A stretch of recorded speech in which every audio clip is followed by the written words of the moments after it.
team. Sing 1, 2, 3, 4. Cause no one can do it like we do it, like we do it, like we do it. Cause no one can do it like we do it, like we do it, like we do it. Cause no one can do it like we do it, like we do it, like we do it. Cause no one can do it like we do it, like we do it, like we do it.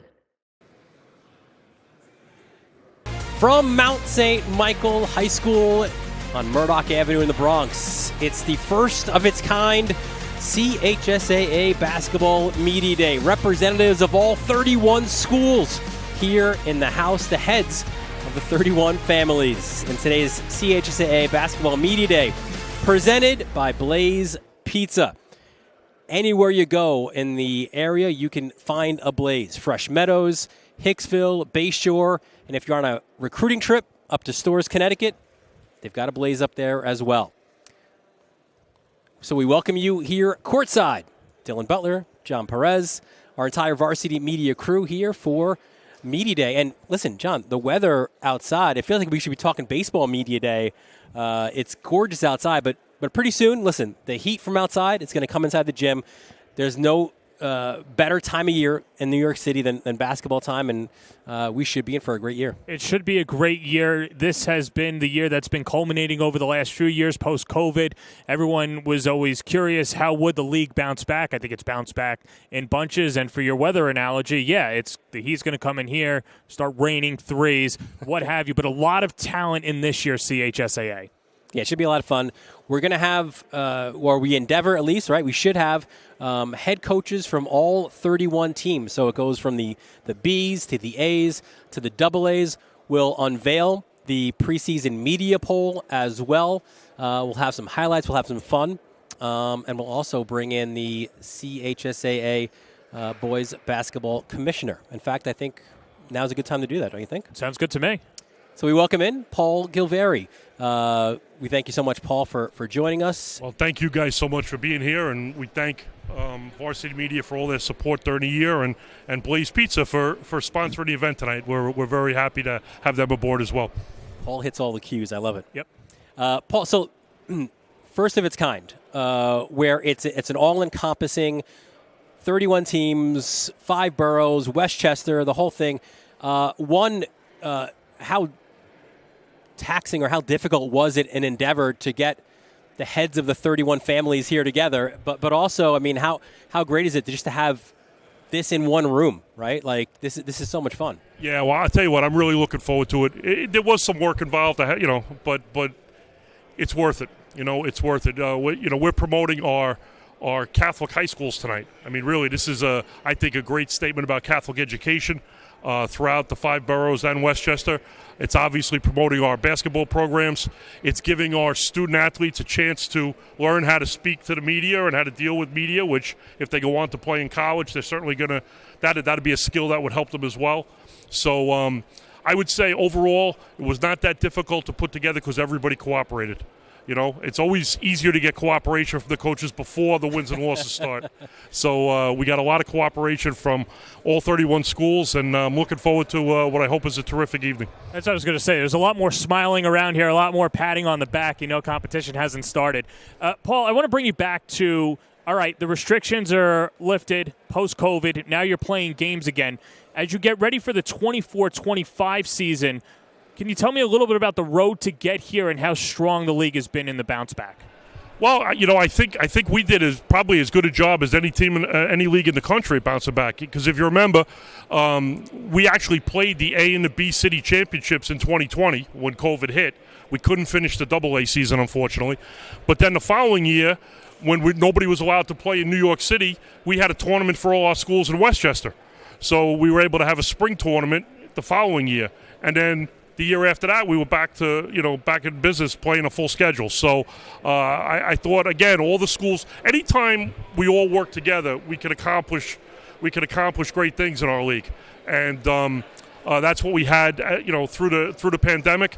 And now, to me, that's ancient history now. We're pushing forward, and it should be a phenomenal season with a lot of terrific coaches and players and teams and a lot of fan support. And that's CHSAA basketball. That's what it's been for closing in on 100 years. Our first championship was 1928.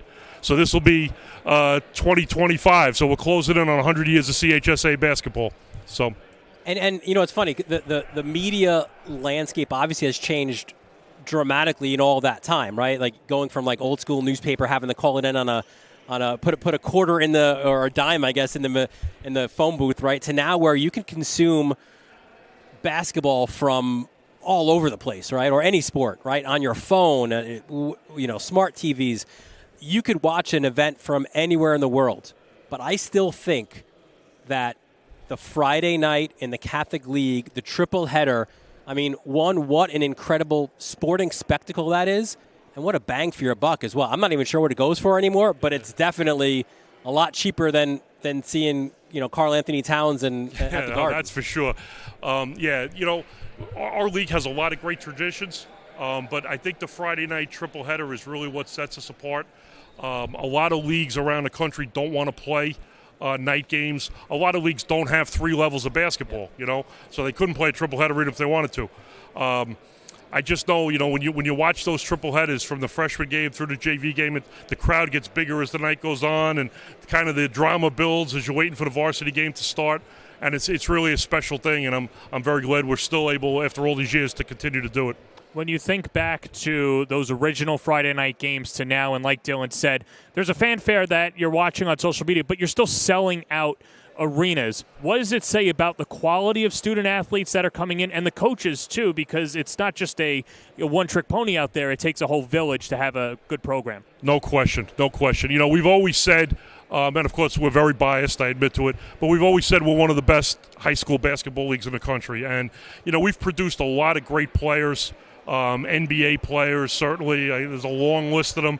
I was looking today, somebody had asked me a question about McDonald's All-Americans. And they started the McDonald's All-American program in 1980. So from 1980 to now, our league's produced 31 McDonald's All-Americans. So we always have great players. And this year we're going to have great players again. And we're going to have players that people don't know about who become great players, you know? And that's kind of fun to watch, their progression as they go through their 4 years of eligibility. So, you know, and then when we get to the playoffs, you know what the crowds we get. You're here for the diocesan final here or at St. Francis of Christ the King in Brooklyn, in the Brooklyn Diocese. We pack the places. Fordham is packed for all our playoff games. It's just phenomenal. It's a great atmosphere, and you know, I think it's a lot of people to credit for it, but most importantly, it's the players. You know, it's really the players. That's who people come to see. Well, you get some credit for that as well. Paul, thanks so much for joining us, and we know we're going to see a lot of you, and certainly a lot of those games that you mentioned will be here. You'll be here as well, so we're looking forward to a great season. Absolutely. Thanks so much, guys, and again, we really appreciate your support, and have a great season. Yeah, Paul. Appreciate it. All right, so that's Paul Gilvari, the commissioner of the CHSAA Boys Basketball League. We're going to show you. We mentioned, right? We kind of hinted at what a great year we had last year, and before we get into this year's season, let's take a look back at some of the sights and sounds of the year that was in the Catholic Basketball League.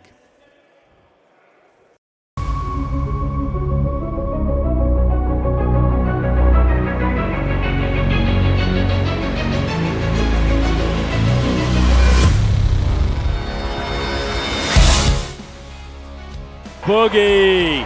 Right on cue. There's Flan hoisting the three. Here comes Vera Anthony the other way. Anthony in the lane.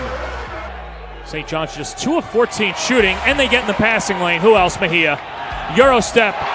Bank it in. Warden Prep gets the stop. They're looking for the bucket. Who else? Will Gregory. Rejected. Jaden Gaston. Rollin turns on Ritfo. What a jumper by Halon Rollins. Caressi. Ritfo attacks it. Counted and the foul! Braylon Ritfo! The celebration is on. The Kings of New York City. Monsignor McClancy, the CHSAA A champions. Archbishop Stepanak. They go back to back. These are my best friends, and we just won a championship. I'm never going to forget this. Bob, this for you, Bob. I love you, Bob. Amazing stuff, John. I still get goosebumps with the emotion, the raw emotion, that interview you had on the court with McClancy and as Paul said, right, packed houses at Fordham. Just an incredible season that was. It was a great season. We'll talk to McClancy later and Coach Olszewski. You see how much it means for these student athletes. Monsignor McClancy hadn't won a city title since 1990. It's before I was born. And the emotion when they won and were victorious in front of a packed-out crowd in their opponent's home arena and campus, you can't write a better script than that. And McClancy now comes in as a defending champions, and those are the types of storylines that you get to see in this league, and the young players develop and be etched in the history of this historic league. So we go from last year, that's what we saw there, and looking ahead now at this year. Cool thing the league put together here for this media day, it's a preseason media poll. They usually, like a lot of times you have a coaches poll, but they don't want any of the drama there. So they said, you media, you do it. It's on you guys. So let's take a look first at Class B, and these are the top 4 teams in Class B. We saw Regis winning another Class B title. They are right there at the very top. Some changes, and we'll detail that as we go along. St. John's Prep no longer there. They were in that championship against Regis. They have moved on. And you see there Kennedy Catholic, All Hallows, and Sacred Heart as well in Class B. But listen, no doubt, Kevin Cullen's Raiders are right there again as the class of Class B. Yeah, and had one of the top players as well in the conference. And, you know, they just play great team basketball. It's fundamental. You know what you're going to get, disciplined ball from Regis. But I'm excited to see Kennedy Catholic, All Hallows, and Sacred Heart this year, how these 4 teams beat up on each other. Because it could be an opportunity where they're playing 3 times a year. And then there you see St. John's Prep moving up. They've been in the title game 2 out of the last 3 years, and now looking to make the next step in the little bit tougher competition with the defending champs McClancy and Fordham Prep always knocking on the door of a state title. And Xavier right there, Farrell. These are teams that always are among the perennial powerhouses in Class A. And let's take a look at the top 7 this year. In the AA, Christ the King at 7. Holy Cross expecting a big year in year number 2 with Billy Turnage as the head coach. Iona again, Tim Philp, his second year. St. Francis Prep, they seem to perennially, at least the last 3 or 4 years, be in that spot, either the 3 or the 4. Can they make a jump? St. Raymond's, what a run they had last year as well. And then your 2 teams that played at Fordham, Nazareth and Stepinac, rounding out the top 7. Yeah, it's going to be highly competitive, and it's going to be a lot of fun this year and see how it shakes out. I can't imagine that would be the final standings. At least those teams have something to say about it. So the Catholic Basketball Media Day, we're just getting underway. We'll have some of our league's coaches joining us on set when we return right here on the Varsity Media Sports Network. This is Jalen Brunson. You're watching Varsity Media.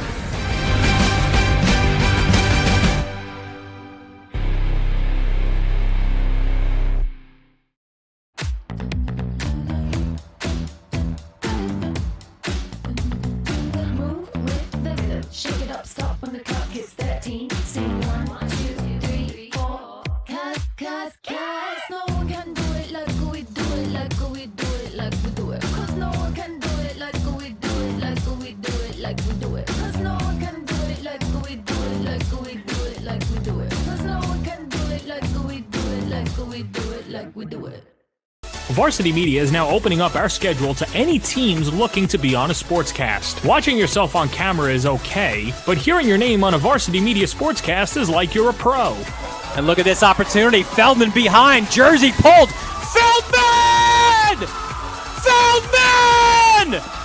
Here comes the 1-0. Hit on the ground at first. Quinn's up with it. Feeds to Varela. It's a no-hitter! And Division's moving on. Nassau County AA champions. As West barks out the signal. West is going to keep it himself inside the 5 to the goal line. Touchdown! Touchdown, Southside. Varsity Media offers sportscast coverage for any sport, and our coverage airs live and on demand so everyone can watch the game. Now is the time to be a star on Varsity Media. Contact us to book a sportscast today at 516-403-2050 or email ben@varsitymedia.net. And we welcome you back to The Mount here on Murdoch Avenue in the Bronx. Dylan Butler, John Perez here, our entire Varsity Media crew. It is CHSAA Basketball Media Day. We see some of the favorites around the league? Like, we're always on the court, and we see a lot of guys baseline, right? And Dave's joint, I know, up in the house, right? Getting some quotes, getting ready for the season. So as we are as well. Yeah, nope, should be a lot of fun. Good to see some familiar faces who you normally just see in the winter. It's nice to see them before the season. Yeah, so we're going to bring in our first two head coaches of the 31 teams that represent the Catholic Basketball League. And we bring in Antoine Johnson from Cardinal Spellman, as well as Marcus Matthews from Kennedy Catholic. Guys, thanks so much for joining us. Appreciate it. Antoine, we'll start with you. Outside of Tommy Frere, I think you had the shortest trip here. When I passed by Spellman today on my way here, it was about 1.2 miles or so. So I don't know if you even walked that, or maybe it might have been quicker considering some of the traffic on Baychester Avenue. I'm too old and lazy to walk, but it's very close, very, very close. We got here in about 4 or 5 minutes. There you go. Second season at the helm, right?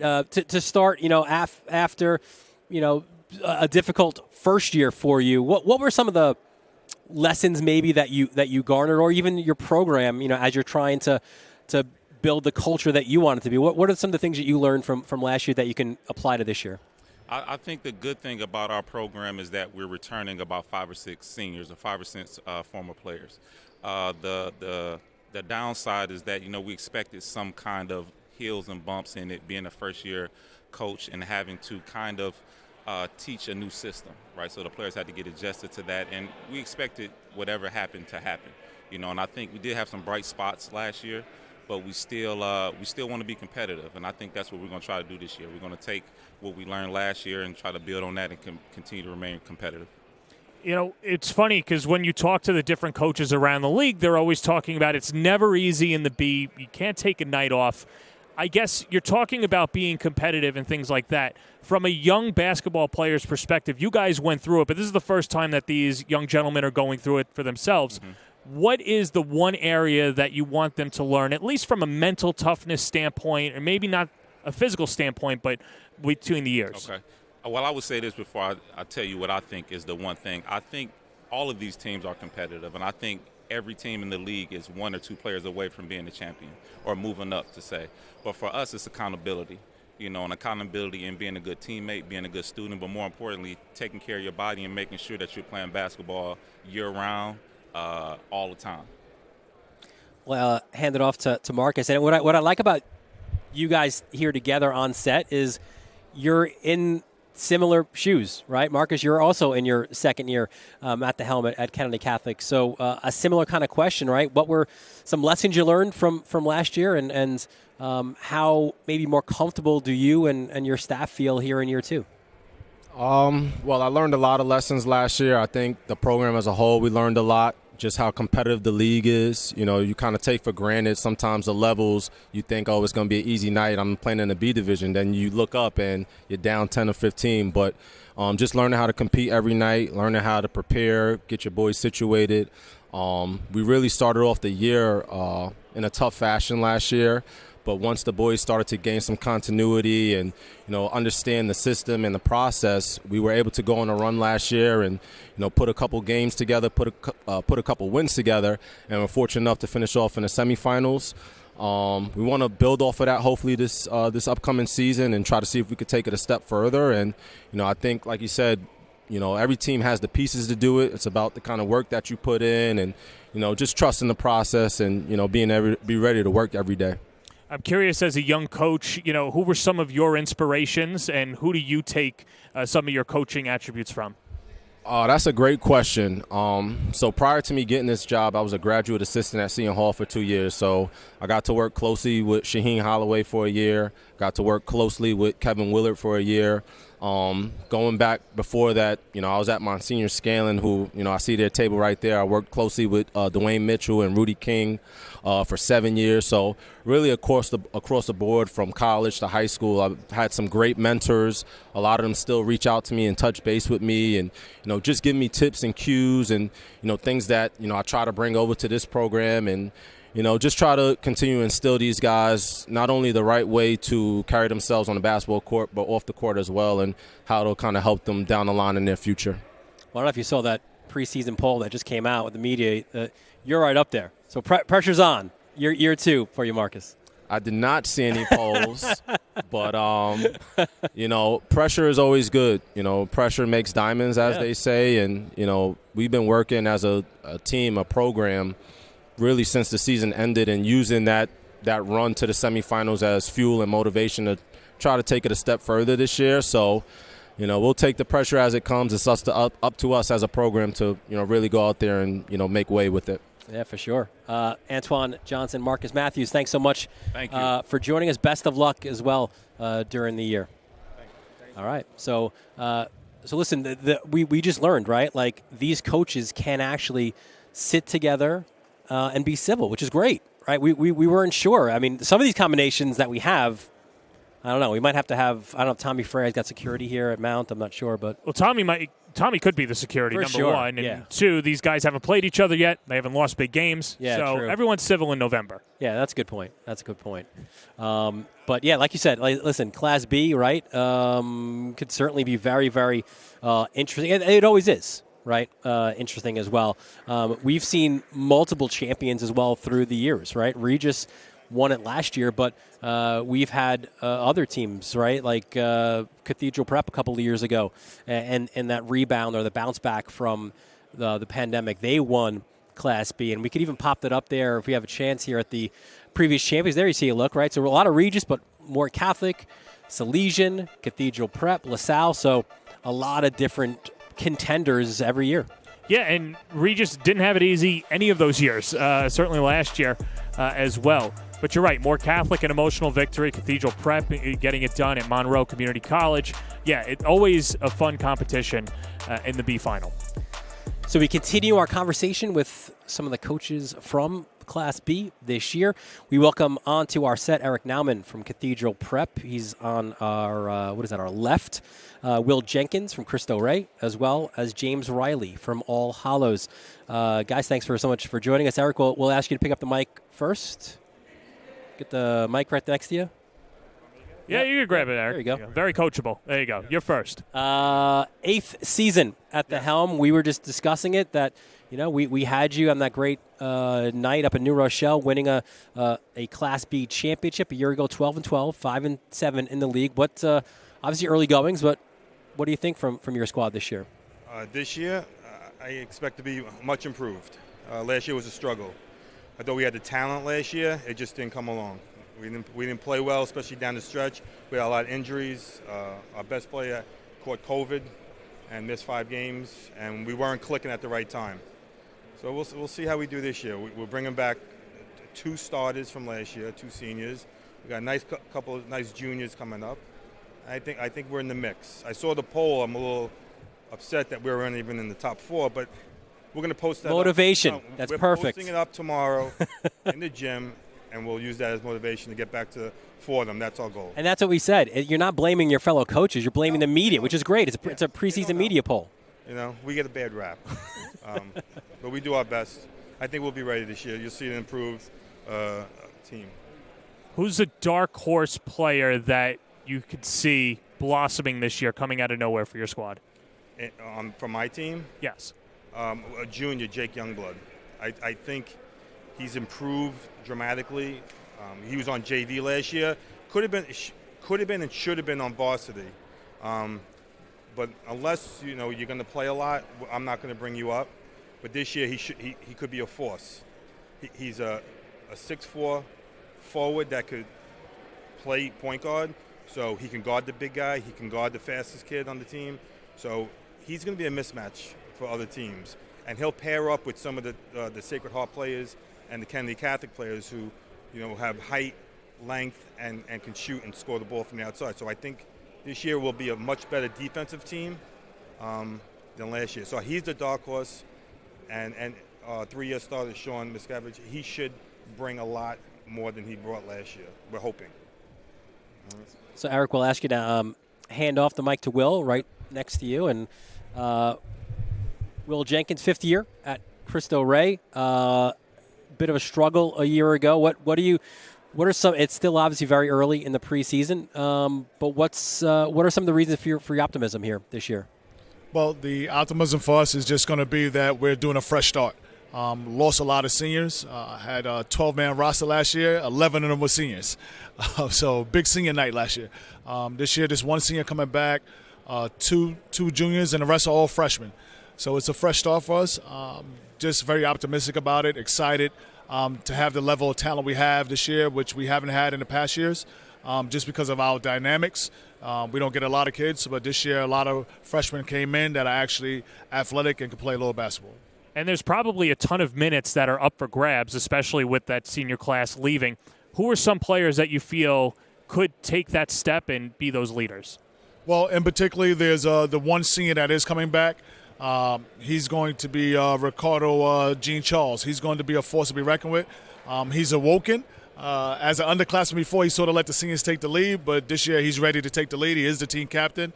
And I have a junior that's coming up from JV last year, Azariah Windley, 6'3" guy, very athletic, and has developed a little 15-footer, so he'll be recognizable. All right, so we're going to see some improvement from Cristo Ray this year. We're going to ask you to hand it off to James Riley there. And James, it's funny, in the sport of hockey, like a rookie, a lot of times they'll come out and they'll have to do a pregame lap by themselves. It's like part of like kind of like rookie hazing. We considered maybe having you just out here by yourself, trying to figure things out, but no, just kidding. I mean, obviously, listen, you are new to the league, but certainly not new to coaching in this area. So I'd imagine, even as you're trying to figure some things out in the landscape of the league, on this side of things, you're gonna rely on some of that experience that you've had in other situations to help you through this. Yeah, I think I'm very fortunate. It's a nice group of young men. I'm getting acclimated to getting to know them. So obviously, a month from now, I can give you a lot more in depth as far. But I can tell you, I've had 3 practices and I've thrown everything but the kitchen sink at them, and they've responded. So nobody could ask for anything more out of that. They're willing to work hard, and they're taking on the challenges. So I think this year's an upside for them in all directions. And when we look at your squad, December, January, what type of program should we see? What type of brand of basketball should we expect? Well, listen, this league isn't full of 7-footers, so these young men have to get out, they have to defend, and they have to be able to transition well. And I think these guys will be able to do it. Hopefully we're able to provide a brand of basketball that someone wants to come out and see. And that they can show a level of proficiency that we all enjoy, and what makes the league what it's supposed to be. That's why that's why it's been for how long now, I guess the one difference for you as well is in terms of parking. Parking is a little more difficult at your current location than I'm sorry? The parking for you is probably a little bit more difficult for you in this location. Come on, it's this luxurious, back lot. There you go. This massive complex. I get lost occasionally in the gym, but essentially I'm figuring it out slowly but surely. Yeah. He might have his own spot if they start. That's it. The championships. That's it. Win some games. Yeah. Absolutely. Parking gets better as well. God willing, Eric, James, Will, thanks so much for joining us as well. Best of luck this season. Appreciate the time. We're going to take a quick break, and we'll continue on here with our CHSAA Basketball Media Day from the Mount, right here on the Varsity Media Sports Network.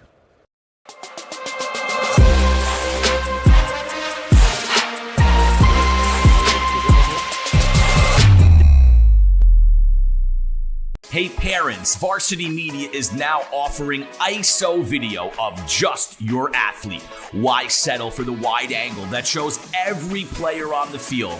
With our ISO video, your athlete is front and center the entire game. This footage will help in creating highlight videos for college coaches to better pinpoint your athlete's play on the field. Watching our video will help your athlete improve progressively throughout the season and may lead to a college scholarship. Varsity Media is now booking ISO videos for the winter, but spots are limited. Contact us today for basketball, ice hockey, wrestling, and swimming by calling 516-403-2050 or emailing ben@varsitymedia.net. For all the latest Varsity Media updates, including our game schedules, be sure to follow us on social media at Varsity Media, the home for New York high school sports. Back at the Mount, some of the scenes there from the various tables. Dylan Butler, John Perez here, the entire varsity media crew. It has the feel, if it wasn't for these star athletes and these great coaches, it almost has a feel like an open house, right? Like, which school will you decide to attend? And what they should do is at half court put out all the hats, and then you'd have the prospective students put on the school hat. So, right. That's almost like something for the future. If they're going to build idea. this, we could tell Paul that. I'm sure he could put it into his idea box.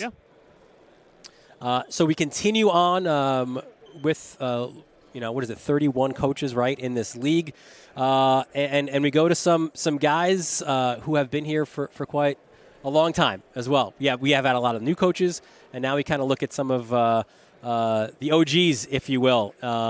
In the middle, that's Joe McGrain, Xavier, 34th season at the helm. Dan Wyatry from St. Edmunds Prep to his left in his 19th season.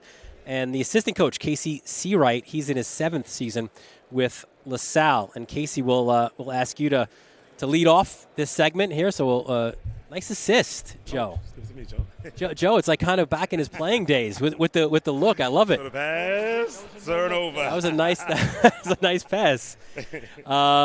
So last year, right? You end the season with a difficult loss to Fordham. I guess that was here as well, right? In the quarterfinals. So not to bring up any bad memories or, please. But listen, the start of this year. What do you think? What are you expecting from your guys this year? Well, we got a good core coming back. We worked really hard in the summer.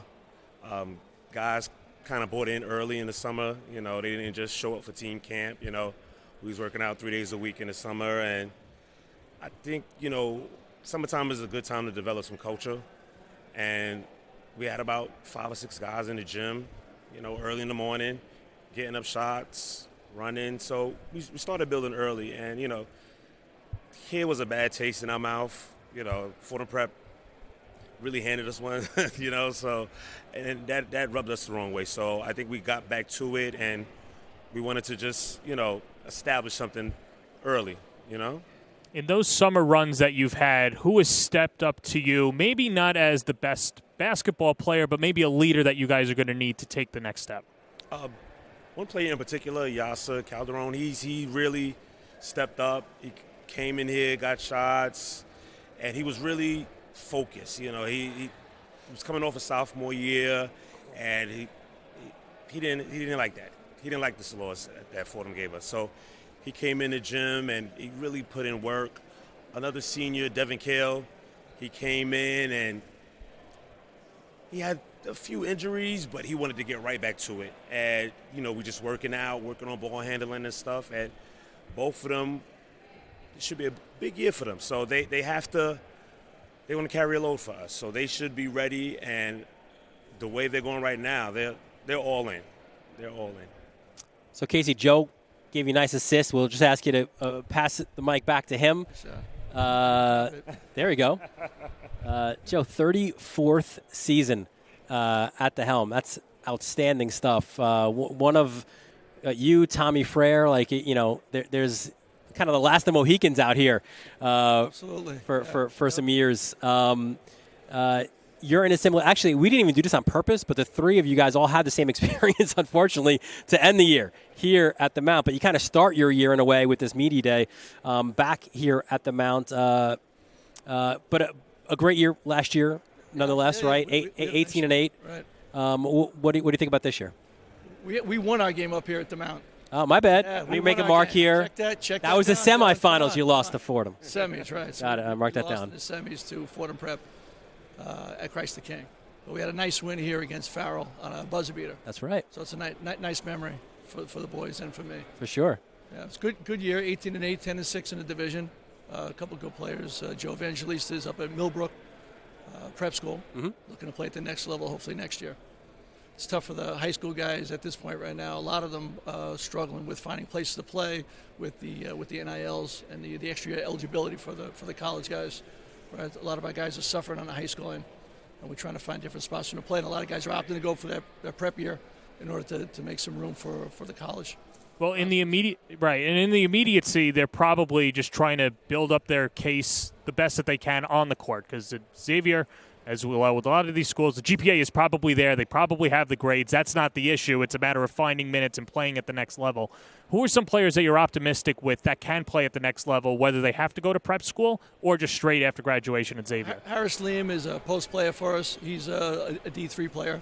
And the second guy is Jason Edmond, who's a guard for us. He's probably one of the better defenders in the league. A little guy about 5'7", 5'8", scatterbug, covers 94 feet, always guards the other team's best player.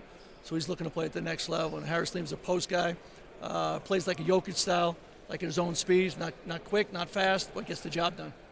You know, Joe, there's so many great. I think one of the things that makes this league, a lot of things make this league special, but one of the things that makes this league special, are the rivalries, and then you look so much forward to those kind of games.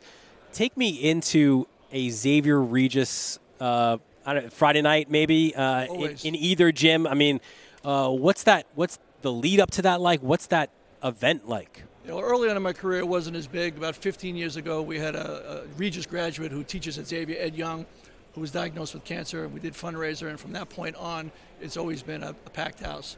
So we get 1,000, 1,100 at the game, standing room only. Big rivalry in the sense that both schools are in Manhattan, both great academic schools. Most times we'll play the game at Xavier. Regis' gym is a little tight. Yeah. To get 1,000 people in there. We have played it at John Jay. We played at Fordham, but we don't get the same crowds. But it's a fun night for the coaches, fun night for the kids, and the kids love it because they can't hear the coaches. So they just get to play. There you go. They're turning around looking for instruction, and unless you have hand signals, it's not working. So they get a chance to actually play without the coaches coaching them. So they really enjoy it. Awesome stuff, Joe. Thanks so much. We're going to ask you to hand it off now to Dan. And Dan, you know, it was funny. There was a bunch of coaches a year ago hitting win milestones, and you were right there as well. So big on a personal level. This your 19th season at the helm. I mean, time flies there for you. And it flies for sure. Yeah. This means you've been there a long time. You had a lot of good players. Yeah. I remember all the legends of the league. The Jack Currans, the Jack Elises, the Tim Learys, and to just be a part of it has always been special. Yeah, I was going to say. I mean, as a guy who has experienced this league like that, I mean, you just mentioned it. You're kind of also, a fan. And as you see there, the coaches wins Joe right behind Tom, but you're right in that mix as well. That there's something to that, right? Like you said, being with all those legendary coaches, being able to say that you're part of that fraternity. Yeah, I mean, I played in the league. I played 4 years in the league at Nazareth, and then did my college playing days and came back right away as a coach, at St. Edmund. And I've been at St. Edmund for 29 years now. So I played against those legendary coaches as a player, and now I'm making my way up slowly, through the years in the ranks. Yep. Dan, you get the honor of being the first Brooklyn program that we've had so far here so far. And I'm curious, is there a little bit of a difference in a Brooklyn player as opposed to the rest of the boroughs, or does everyone kind of melt together now? I think there is, and Brooklyn's a weird borough because so many public schools and so few Catholic schools. But I think the Brooklyn kids, they generally have a little bit of a chip on their shoulder, and no matter what, they think they can compete, and that's half the battle. They go out there and they leave it on the floor, and we like to think that we try to embody that. As 100% of my roster this year is from Brooklyn. And that's the first time in about 8 years I don't have any outside the borough guys crashing the party. Well, it sounds like it should be a fun party this year at St. Edmund Prep. Awesome stuff. Casey, Joe, Dan, thanks so much for joining us, and best of luck this season as well. Thank you, guys. So as we bring in our next group of head coaches, let's take a look at what a year it was last year, and also just the last couple of years, right, at Fordham Prep. Look at this graphic here, and the 20-plus win seasons, the championships, making it to the championship game. That speaks for itself. Yeah, not just that. They're doing it with a firefighter as a head coach, too, so he's putting out fires during practice and then getting them to a championship run. No, they're always consistent. Even the year that they get to the quarterfinals, you're above 500. It's not easy to be 500 or above in this league, and Fordham Prep shows why they have been one of the best teams in this league so far over the last few years. Yeah, and listen, this is we've got, I want to say, and no disrespect to the other coaches we had here, I think we have our first power table of a conference right now, right? Let's bring it in. You see here Brian Downey from Fordham Prep. We just talked about his program for a second. John Moresi, of course, longtime head coach at Salesian High School as well. John Kiggins at St. John's Prep. And then Anthony Olszewski from Monsignor McClancy, the reigning champions as well in Class A. We'll start, Brian, with you. I'm going to let John ask the basketball question. He'll dive deep into the X's and O's.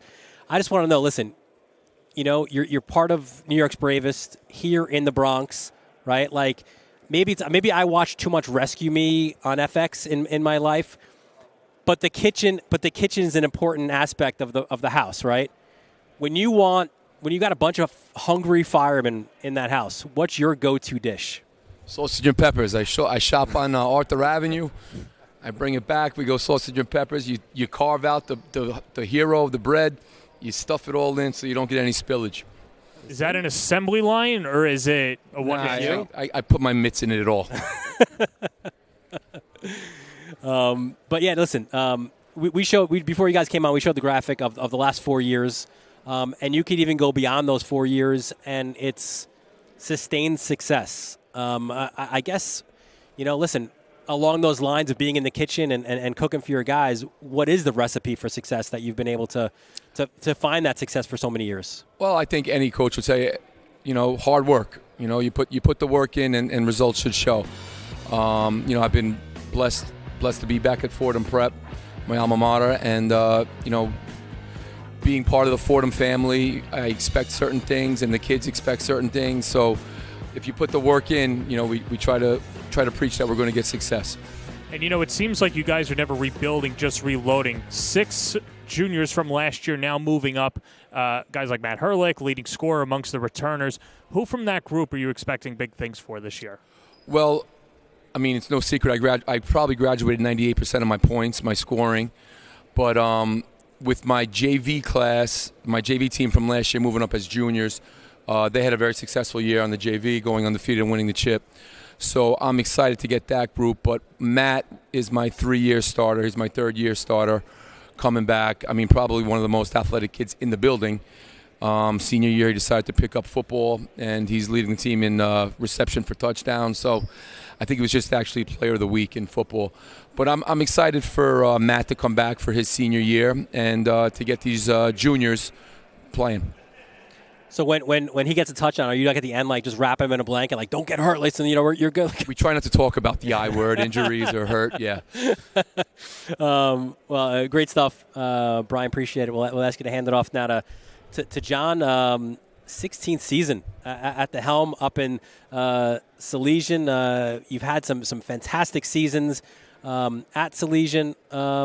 What's the level of excitement right now for you and the boys? Well, I think it was right after COVID we moved up to A.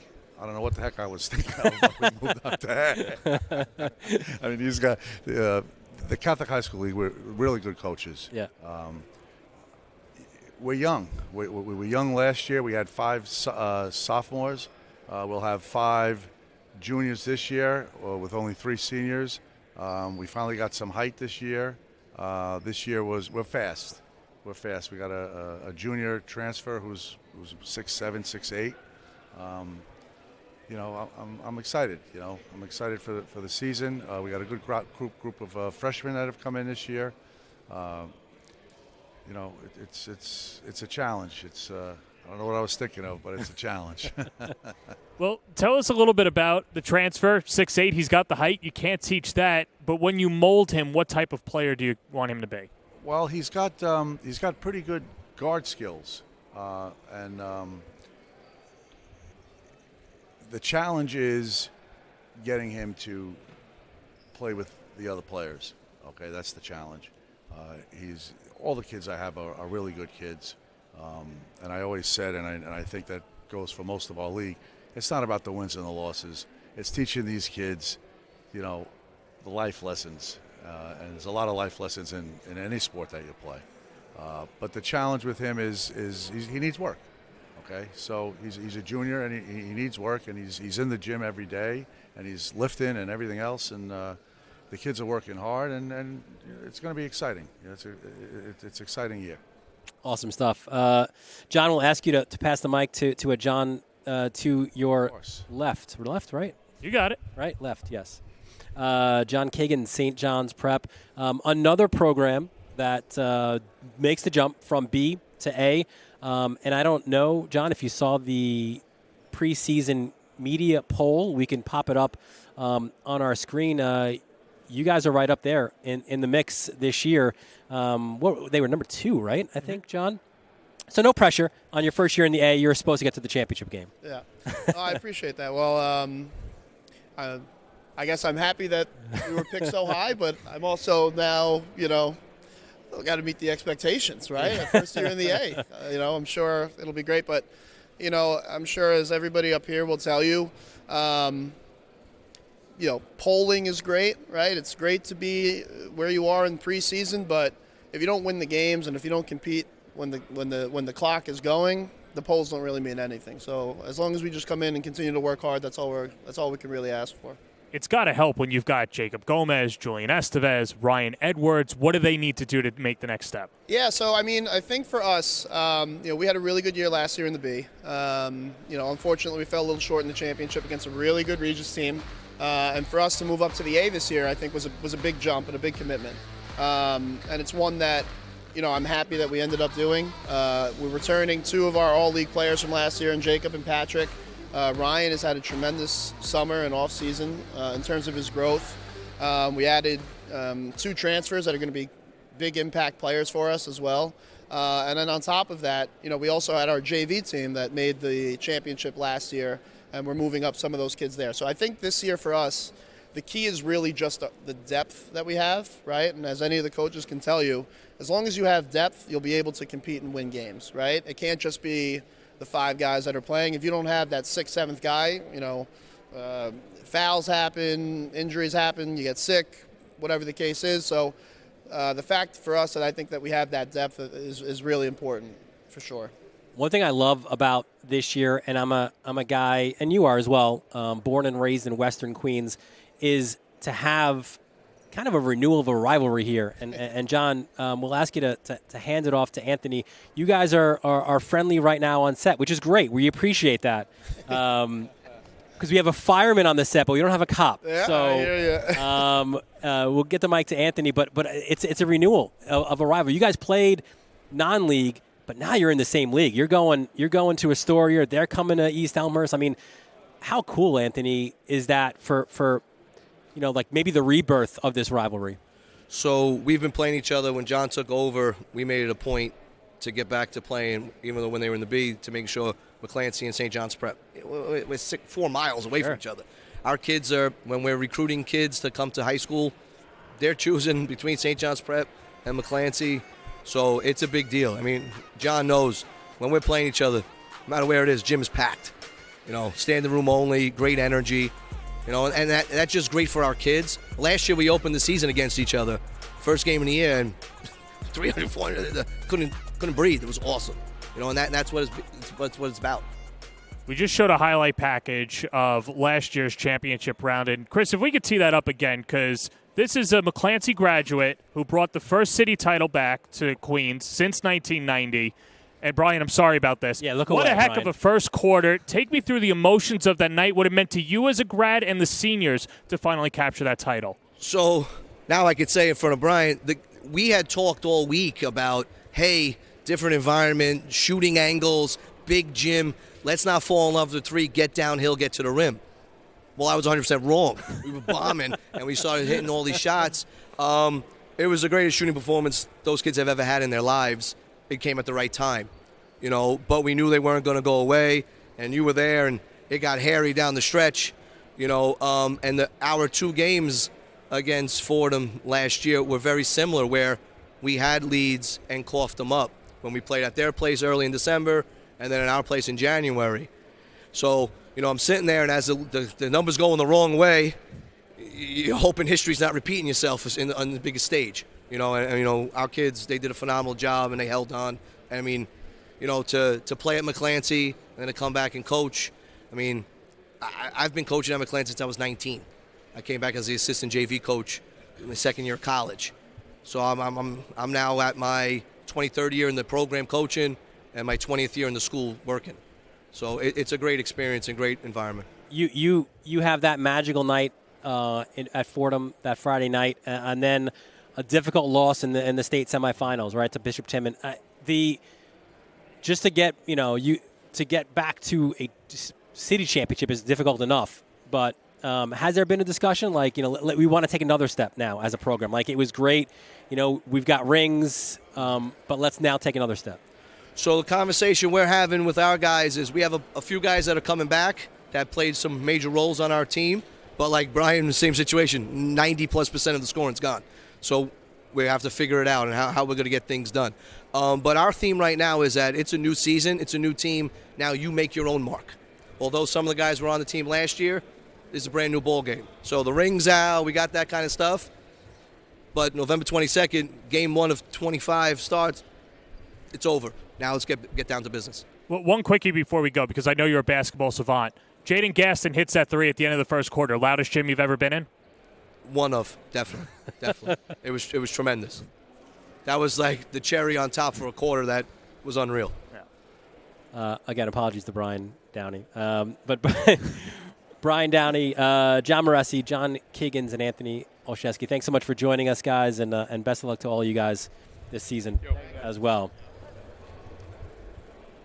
So we just mentioned it, right? Let's look at some of those last year champions. And I made a mistake there, John. I shouldn't have asked him the meal. Now I want sausage and peppers. Yeah, well, listen. I don't think his firehouse is too far. I don't know. We're not far from Arthur Avenue. We're not far from Arthur Avenue.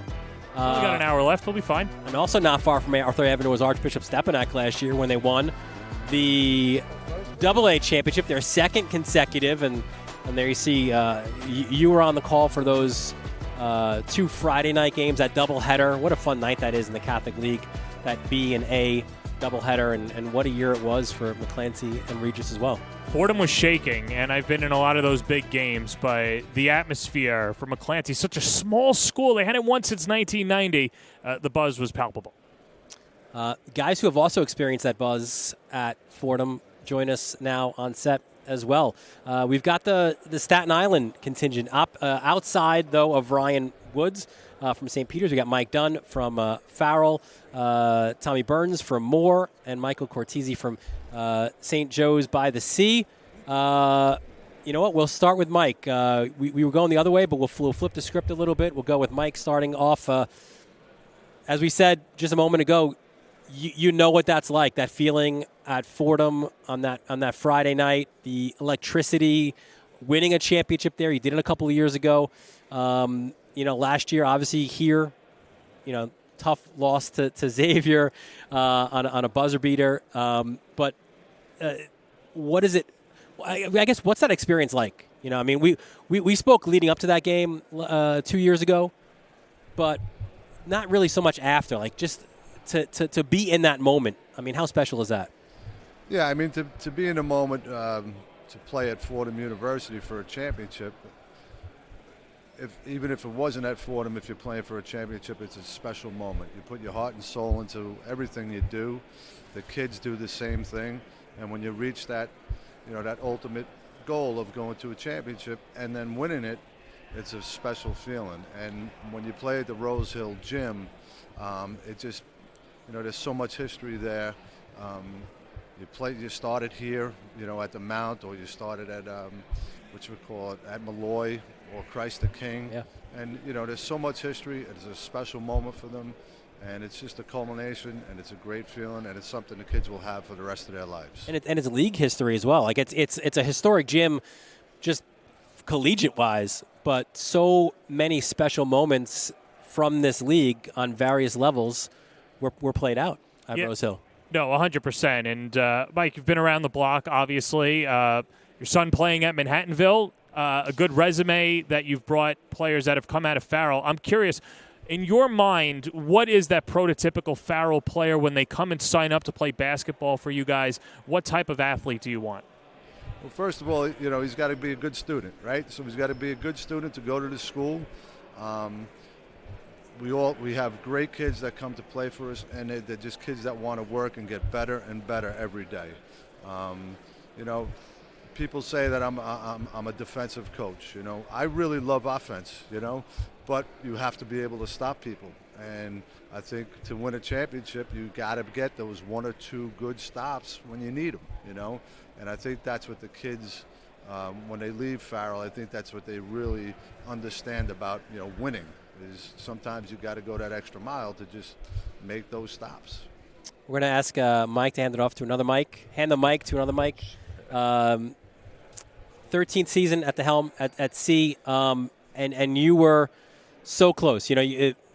Mike Dunn was just saying about stops, right? You're probably a few stops away from having that experience of playing at Rose Hill. To get as close as you did last year, that 8-point loss to McClancy, for the guys who return, how much of a motivating factor is that? Yeah, absolutely. I'm surrounded by a couple of champions right by my side, so there's a lot of motivation on Staten Island to put your kids in the best position to win. And each year you're always playing for that previous team. You're playing for the one team 2 years ago, 3 years ago, and all that family of that program is sort of put on that current team. So we're definitely playing for last year's group. It's a great league. We know it's always going to be competitive. It's always going to come down to a couple of stops. But yeah, there's definitely a little extra motivation there, coming so close, losing to the eventual champions in Coach Anthony and that great McClancy team. Who are some players that you're excited to see blossom this year? When you return your 2 top scorers, you're definitely excited for them. From Matt Stolfo as a junior, lead the team in scoring. He was all league last year as a junior. Really working on his complete game, not just his ability, which he can do, score the basketball. Nick Rabraka, my first freshman to have up on varsity last year, and he made such a great adjustment in his first year. I'm really excited to see what his sophomore campaign looks like. He grew a few inches, added some different angles to his game, so I'm definitely excited to see those 2 score the ball. And I got a bunch of juniors that really didn't get a lot of time last year behind a solid senior class. They're ready to bring their leadership. Guys like Paul Testaverde, Dom Rubio, Alex Panzella, so my point guard Mike Warner. So excited for that senior group as a whole. We'll go to Tom now, and on that night 2 years ago, it felt like you and Mike, like you just brought all Staten Island to Rose Hill. It was incredible stuff. Both bringing a championship back to Staten Island as well. Last year, also tight loss in the quarterfinals. Similar kind of question. What's the outlook this year with your group? We're going to be young, but talented. I have 2 young men who started as sophomores last year. Both of them averaged double figures, Nick DeGrotto and Enaj Vincent. I've only got 2 seniors on the team.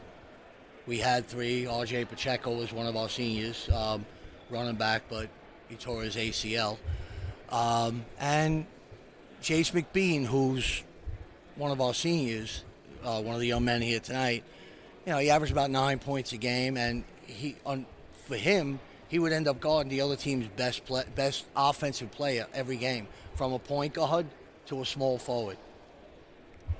We've got other kids that are up from a city championship JV team. Matt Mielis, the guard who seemed to hit every big shot for our JV last year, every time they won a big game. And we brought up a couple of others from that JV. Matt Gibbons is from that JV. Another kid, lights out shooter. Size is always an issue with us. We brought up 2 sophomores this year. Kobe Crosby and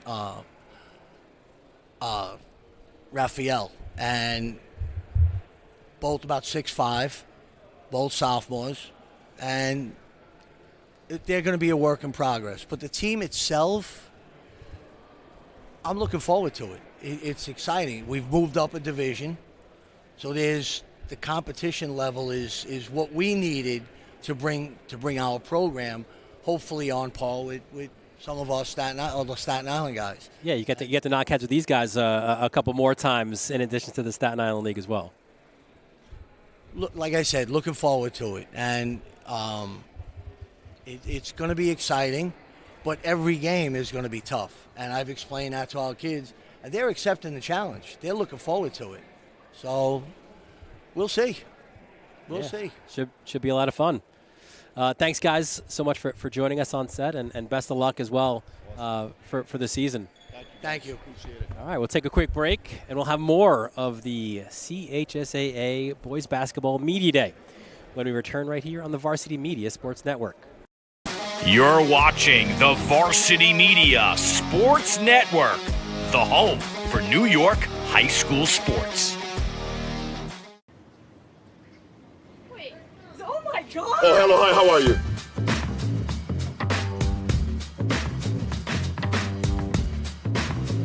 All right.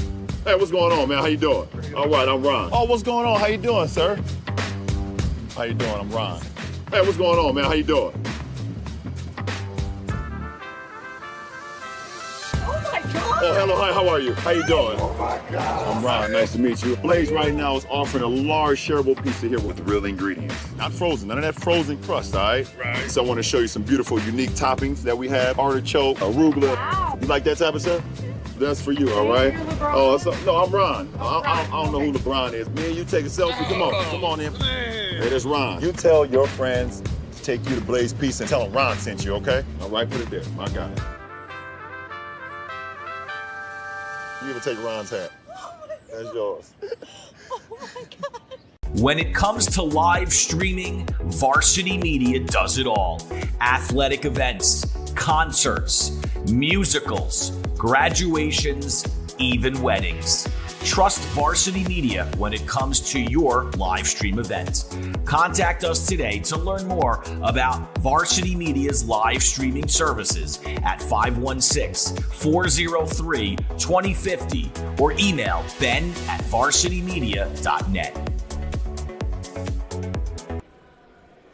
Back at the Mount, some of the scenes from the various tables, 31 different coaches and programs here telling the various media what to expect from their program this year. And it is similar here for us on set as well. We've heard from the Bs and the As, and now we go up to the AA. And this is our first. I'm not sure where this foursome's going to go. I'm just going to put it that way. This could potentially go off the rails. I'm all for it. I've been waiting for this group all night, so let's bring them in. Yeah, we start with Tom Frere, of course, from the host school here at the Mount. Dwayne Mitchell as well from Monsignor Scanlon, Tim Philp, and Joe Loads as well. Once upon a time, what's a good duo? Anakin and Darth Vader. Or excuse me, you go from Batman and Obi-Wan Robin, and or Batman I'm not and sure. Robin, yeah. But now they are. But now one's moved they are away. Nemesis, yeah. One's on the dark side, one would say. But first we bring in Tom, and listen, I'm not just saying it because you're here on set, but like on a big night here when this place is packed, I feel like there's no gym, outside of the college venues that the league utilizes. There's no gym like this. I mean, it's so awesome, on an Archdiocesan championship game or others like that. A great sight here, certainly, and you've been here for all those big games. Yeah, I mean that's why I get all the calls for all these outside events. No, listen, it's a great facility. It's always been, the place, for the league, whether it was playoffs or events like this. We get great support with all the schools, as well as, the hierarchy of the league. So as long as our administration keeps giving me the yes, we'll keep doing it. And Tom, too, we'll pop up that bracket now as well. You are, first of all, that's your look right there. You have the polo on right now. Still have that vest. But the vest Jack and the Alisi shirt. and I. Jack's got his and I have mine. He does, but you're the only one going still in this league with that. Yeah, well, that's because I've been doing it a long time. That's all. But at the top of the active coaches list, and you've had some incredible. We were in your office last year, and you've got Malik Gill and all those guys up in the office. Everybody in here, all these guys, you do it as long as we've done it. You're going to get your great players. You're going to have your ups and your downs, but you're going to have kids pass through. And we're in a time right now where hopefully they stay. I'm not so sure it's worth getting great players anymore because you're not going to be able to hold them, and keep them. But, everybody in here has had their share of winning, of losing, great players, average players, and that's the history of this league, and that's the greatest thing about it. Of the players that you do have, who are you excited to bring out this year? We have some young kids that came in, this year. We have 4 freshmen that I generally never entertain freshmen, but these kids can play. We've struggled the last 2 years. We got some size this year. I think we should really be able to guard. We're long in some spots. But, when you play with young kids, there's inexperience there. And there's nights where, we'll take our lumps a little bit. But, you're playing as well as you can play, and you're trying to play your best ball come February. And when you have young guys, you're excited about the future. So that's where we are. From this side of the Bronx, we'll hand it off now to Dwayne. And Dwayne, listen, you guys, the scare that you guys put in Nazareth last year with that comeback. I mean, you fell just short in that quarterfinal game, but 43-40. The fight that your group showed in a defeat, and there's no moral victories, obviously, right? Your season ended there, but could be a good launching off point for this year's group to battle the way that you did, especially in that second half, to kind of put that across the course of a season. Well, we're just trying to build off that momentum from last year, as you can't really actually carry it over. You got to really get back in the gym and recreate the work again and get guys to buy in again and do the work. So that's where it starts at. It starts in the gym, putting in the work, getting them to believe in the work, and you got to try to carry the work over, and hopefully it leads us where it led us last year. Dwayne, who are we sleeping on this year? Who do you think can have a big year this year for you guys? Talking about for my team? Yeah, your players. Who's the guy to look out for? I'm hoping everybody.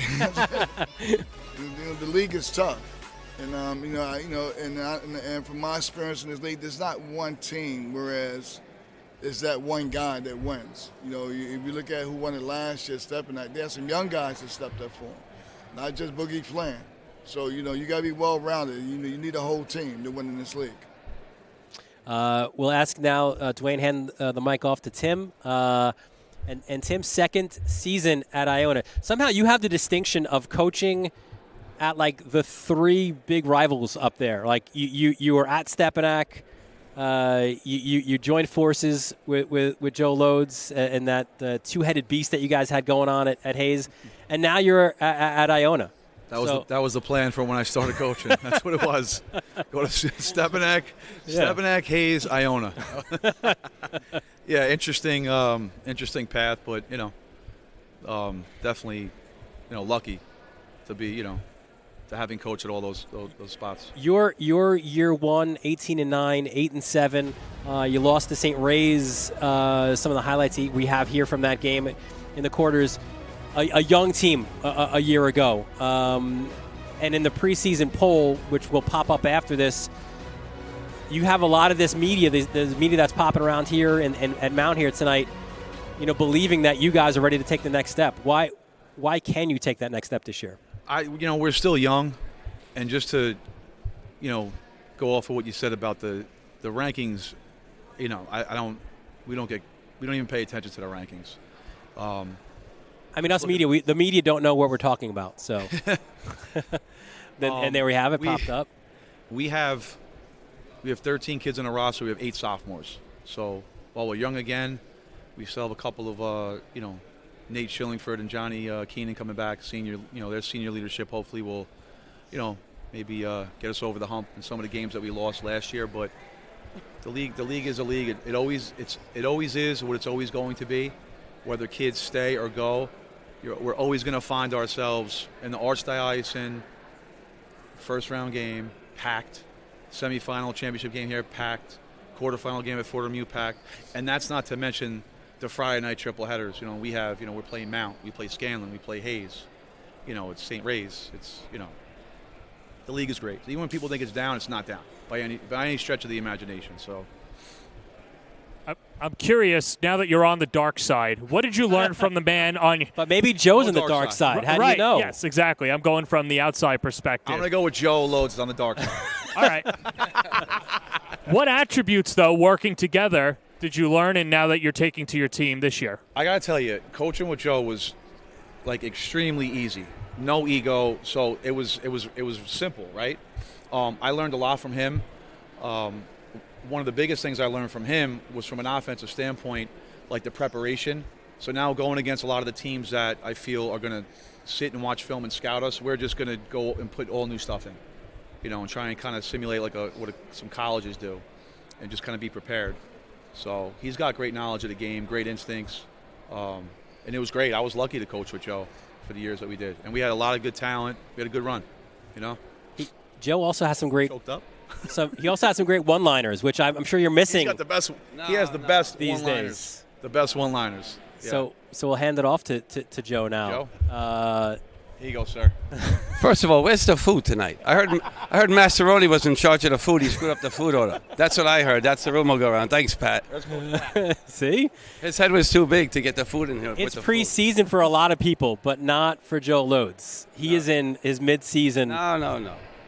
Open mic night. He's not even the most recent champion in his family right now. The honor goes to his son, Charlie, who some might say is the best Loads of the crew.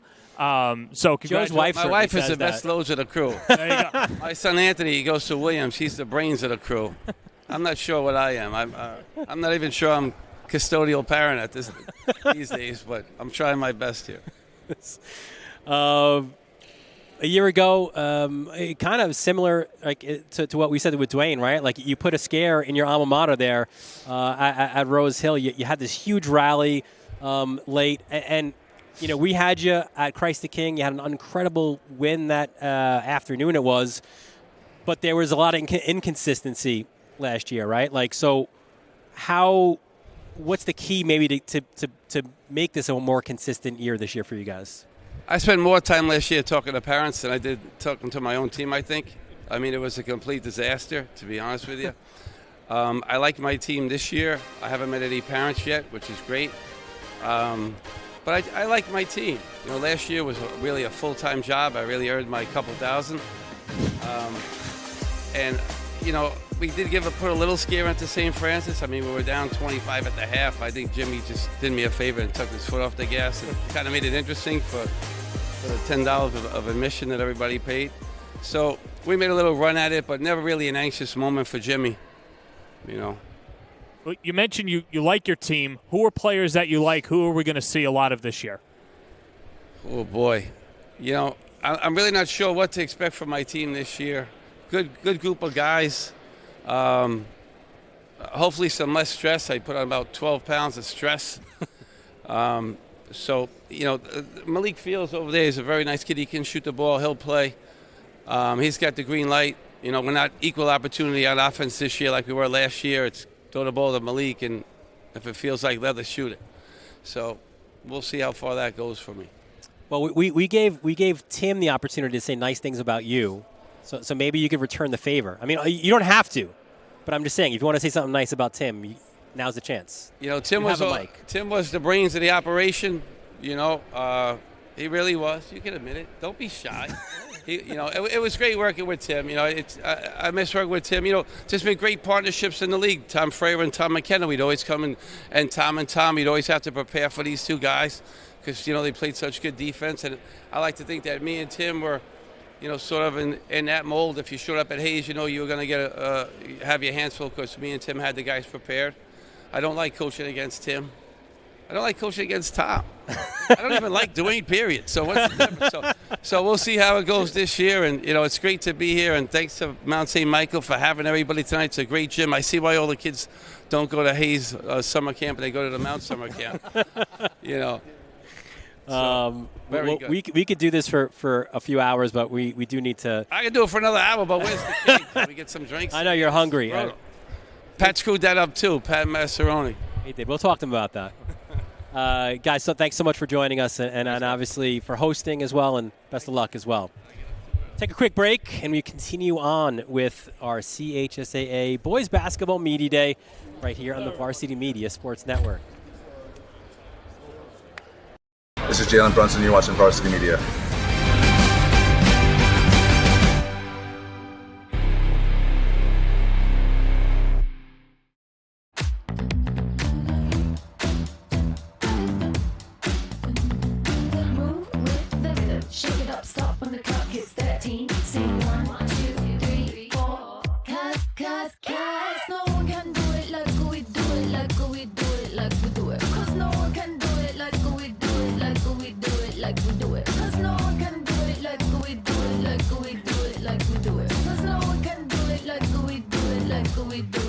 we do it. Varsity Media is now opening up our schedule to any teams looking to be on a sportscast. Watching yourself on camera is okay, but hearing your name on a Varsity Media sportscast is like you're a pro. And look at this opportunity. Feldman behind. Jersey pulled. Feldman! Feldman! Here comes the 1-0. Hit on the ground at first. Quinn's up with it. Feeds to Varela. It's a no-hitter. And Division's moving on. Nassau County AA champions. As West barks out the signal. West is going to keep it himself inside the 5 to the goal line. Touchdown. Touchdown, Southside. Varsity Media offers sportscast coverage for any sport, and our coverage airs live and on demand so everyone can watch the game. Now is the time to be a star on Varsity Media. Contact us to book a sportscast today at 516-403-2050 or email ben@varsitymedia.net. Back at the Mount, some of the sites around the various tables. Dylan Butler, John Perez, our entire Varsity Media crew. And, listen, only one team in March per division can win a championship. We'll pop up, John, the list of the previous AA champions. And you can see the run, right? Christ the King went 3 in a row. Zavarian, that's the last Brooklyn AA championship. Will that change this year? We will see. Then we had that run with Hayes, Stepanak, CK, Hayes, and then back-to-back for Stepanak as well. So they're looking to do what Christ the King did at, 8-9 years ago. Yeah, and looking to etch their own place in history as well. And I think that's the best thing about the coaches that we're talking about. They have a reference for the history of this league. Yeah, one guy, certainly, and actually all three of these guys do. We'll welcome in our next grouping of head coaches, of course, Pat Massaroni, George Lopez, and Ryan Woods as well. Thanks, guys, for joining us. Pat, we'll start with you as the reigning champions, right? We showed that graphic. It's awesome to be on top of the hill like you were, but with that also comes the pressure of, the bullseye from every team. And also, probably, whether it's media or whatever, but a good kind of motivation for a defending champion is, hey, can these guys do it without the McDonald's All-American in the house? So I'd imagine somewhere along the lines that's part of the motivation for your group. Yeah, first off, Joe Loads was late a half hour. We all ate when he wasn't here, by the way, just so you know. All right, so we clarify that. Joe.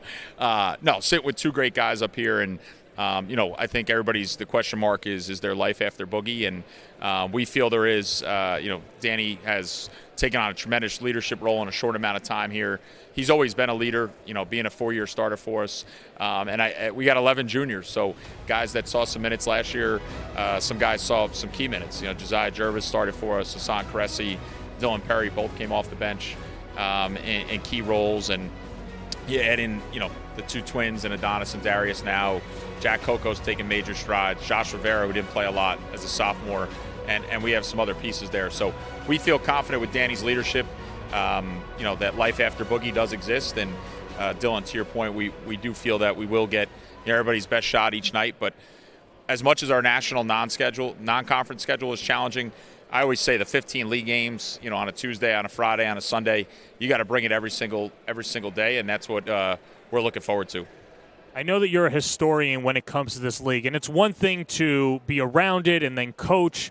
These guys are going through it for the first time. I know social media is one thing, but is that something that's verbalized in practice about the legends that have played in this league and the rare opportunity that you guys have at a three-peat? Yeah, I mean, yes, the end goal is to be 3-time champions, but I think for us, it's the mindset we've taken is to be on a day-to-day basis, to try to be good to great on a daily basis as a team. We know there's going to be highs and there's going to be lows. But, yeah, it's definitely in today's social media world and things that the kids see and we all see. You try to use them as motivation on a daily basis. You try to continue to preach to you have to get better. And without getting better, there's no, end goal in sight, which, we're going to take it day by day and hopefully be there at the end. And we've been there 5 straight times. There's been some good Sundays at Fordham, and there's been some bad ones. So hopefully we continue to be on the good side. You 9 returning players, 7 have Division I offers.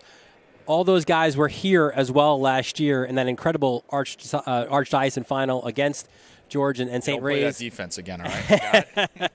Got it. It seemed like that was a great sort of lifting off point. Maybe it's a reset for you guys because it seemed like from that point on, I mean, you guys were rolling when it came to the intersectionals. Yeah, we hadn't lost in 2 months, and for us and that game versus St. Ray's here, we didn't play well. They did a great job. They came out and hit us right, early on, and for us, we used that as a way to reset. We took that Sunday off, and Monday we came in and said, hey, we got to get on a 3-game winning streak over a 2-week period, and realized we weren't invincible, and that happens sometimes. As coaches, you don't want to lose, but sometimes a loss can help you out, and for us, it came at the perfect time. We'll ask you to hand off to George, and that's a good kind of place to start, George. Like that afternoon, it was an emotional one for you. We spoke after as well. We showed those images, the tears, and how much that meant to you and your program and your family. And then a heartbreak then at Fordham to come as close as you did. You've got some guys back. I mean, experience-wise, I don't know if it gets much more experience in Ty and Brandon in terms of returning guys, right? Those are 4-year guys. You guys played 25 games, so they have like 100 games of varsity experience by the time they're out of here. That's a great kind of starting off point for you guys. Yeah. First of all, I would like to take credit for Pat's championship game. I feel like his loss against us is really what motivated him and the team. You get an really assist. got him there. So, yeah. We'll take it. For us, I mean, we're excited about the opportunity that we're going to have this year. Pat's obviously done a tremendous job with his team, and again, getting to another championship Sunday. For us, that's a motivating factor, and the fact that we have so many pieces coming back. With Brandon Storrs and Ty Turner, going into their 4th year, we feel like for those guys and for us, and especially losing in the semifinal to Nazareth, that we have some unfinished business. So, again, we look forward to the challenge, and we're just very excited about this coming year. How do you manage those expectations of guys that are 4-year starters? I'm not saying it's your guys, but sometimes you get players that are in there, they're already thinking of the next step, and they haven't even played their season yet. How do you prepare them to keep their focus on this season and then obviously use that to excel? We always try to slow things down for our players. We try not to allow them or let them get too ahead of themselves. And we always try to, again, be realistic with them and let them know that, hey, this, every game is going to be a challenge for us, and it's better for us to just look at the team that's right in front of us versus looking at some of the teams that are ahead. And for that, for us, it's been a challenge. And, for the most part, being that we do have veteran players like Brandon and Ty, I think they've helped me keep the other guys grounded. We've seen a lot of different looks from a fashion standpoint. John, I'm a big fan of George's look here tonight. What do you think? Always a big fan. I think that the comparison of the two closets, Pat definitely has 7 of those outfits, if we could get the 2 shot there. And a lot of diversity in George's outfit there. He's a big-time tie guy. I do love my ties. Yes, 2 varsity B guys. Bring up the varsity B right there. That's right. Yeah, that's right. Anybody else in here? No. Yeah, the varsity B, what was that? Usually Sunday afternoon after 6 a.m. practice. whenever there's gym time, yes. We'll ask you to hand it off to Ryan. And Ryan, listen, while we're talking fashion, he's got it right along with us, right? Well, I had a 2-hour ride up here. I need to be a little comfortable. You got to be comfortable, no doubt. Route. No doubt. Ryan Wood's 3rd season at St. Peter's, great success, building each step of the way, similar, right, to George. At St. Francis Prep, really tough loss to Christ the King. You guys were so close. You were right there. Like I said to George, I mean, how much for the guys who are back, how much does that experience maybe lend to additional motivation this year? Yeah, that Christ the King game was, it was a tough pill to swallow, and it was not the ending we wanted, but I think we were enormously proud of the steps we'd taken in 2 years, and a really special group of guys. Graduated 5 seniors last year, all on to play college ball. Really proud of that. But I think what's exciting about this year is a group of seniors, MJ, and thanks for that, Pat, too. and Jack. It's their time to shine. It's their moment. They've earned it. I'm really excited for those two, and the next Martin brother coming up, Talib, is going to be a special one. We're really excited about this next crew. I think they've got what it takes. I'm really happy about it. Yeah, you mentioned Talib. What type of player can we expect to see when he is the player that you envision him to be? What is that? Yeah, we couldn't have been happier with Kadir, his older brother. He's at Mercyhurst right now. He's really continued to progress. But Talib is a much different player. He's a wing. He's 3 and D. He gets up on the rim. He's a different type of animal. He's only a sophomore, and the sky's the limit for him. Really going to be special. Yeah, and it was special for us to have you guys here as well. Pat, George, Ryan, thanks so much for joining us, and best of luck to all you guys this season as well. Thank you, guys. Thanks. All right. So Pat was John talking about the food that Joe Loads did not get. Maybe Joe can head to. Listen, he's really close to the Fresh Meadows location. Yeah, no, locations, Fresh Meadows, Hicksville, Bayshore, Yukon, if you're going up to Connecticut as well. Ordering with Blaze Pizza just got a whole lot easier. At Blaze, there's no wrong way to play. Yeah, and listen, I mean, a lot of the players that are in this league, they go on recruiting trips, right? So potentially one of those recruiting trips is up to Stores. So if they're familiar with Blaze down here, then they can head up to Stores and have some too before speaking to Hurley. I would hope that they're speaking to the coach that's closest to Fresh Meadows that plays in a power conference. I agree with you. We'll on that see what one. happens there. Yeah, there's a Fresh Meadows one, yes, as well. It's a magical chairs over here. Yeah, we just missed off camera a game of musical chairs somehow. We welcome in our next group of coaches. We've got Joe Arbitello here, Ed Gonzalez as well. Gary Irvin and Clyde Chapman as well. Thanks, guys, for joining us. I don't know how you feel, but I feel like we've got guys like who played before, right? Like coaches who were previous players. I think this is the best foursome that we had. I mean, obviously you're missing one more guy. One of us can just jump in and just hand the ball off. But listen, we got Gary. Gary's going to run the point, right? Yep. Clyde's getting the rebounds, right? He's throwing it down inside. Ed shooting some threes from outside, right? Because you're going to collapse on Clyde inside. And Joe, I don't know. What is Joe bringing? Well, speaking of clapping, that's what he did best when he was playing as well. A little story time here, probably around like 2007-ish. There was somebody who was at this table finishing a track practice. That was him. Happened to play a one-on-one, and somebody won over here. Wow. So that goes to show the basketball excellence at Christ the King. And as good as I was, I didn't make those teams.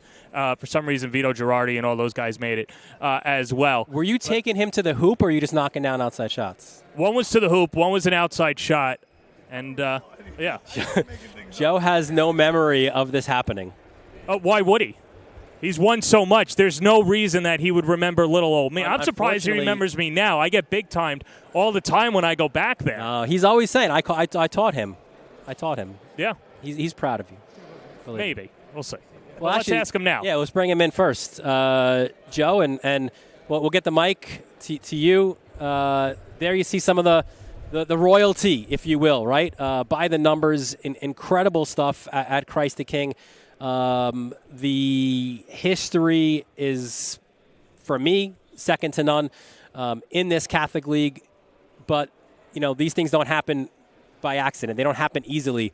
And Joe, we welcome you in now. Somehow you're in your 17th season as head coach. I remember, but it's more story time with Joe Arbitello. I was there in the seat next to him on his bench, varsity game number 1, right, at Christ the King. You know what happened in that game? He got teed up. Welcome to the Catholic League, Joe Arbitello. Tech in game number 1. Bad Italian tempo. What do you want me to tell you? But, yeah, listen, 17 years, unparalleled success. Right there, blow for blow with Stepanak, the team that ended up winning the championship last year. You do as you do every year, right? You lose guys, they go on and play next level. What is this next group of Royals? What is this looking like for you? I mean, I got to be honest. I love my team. I think we got a bunch of tough New York City guards. It's funny. 17 years. I didn't even realize. I was telling people 15 years. I guess it's 17 years. It's all a blur. Yeah, whatever it is. At the end of the day, it's.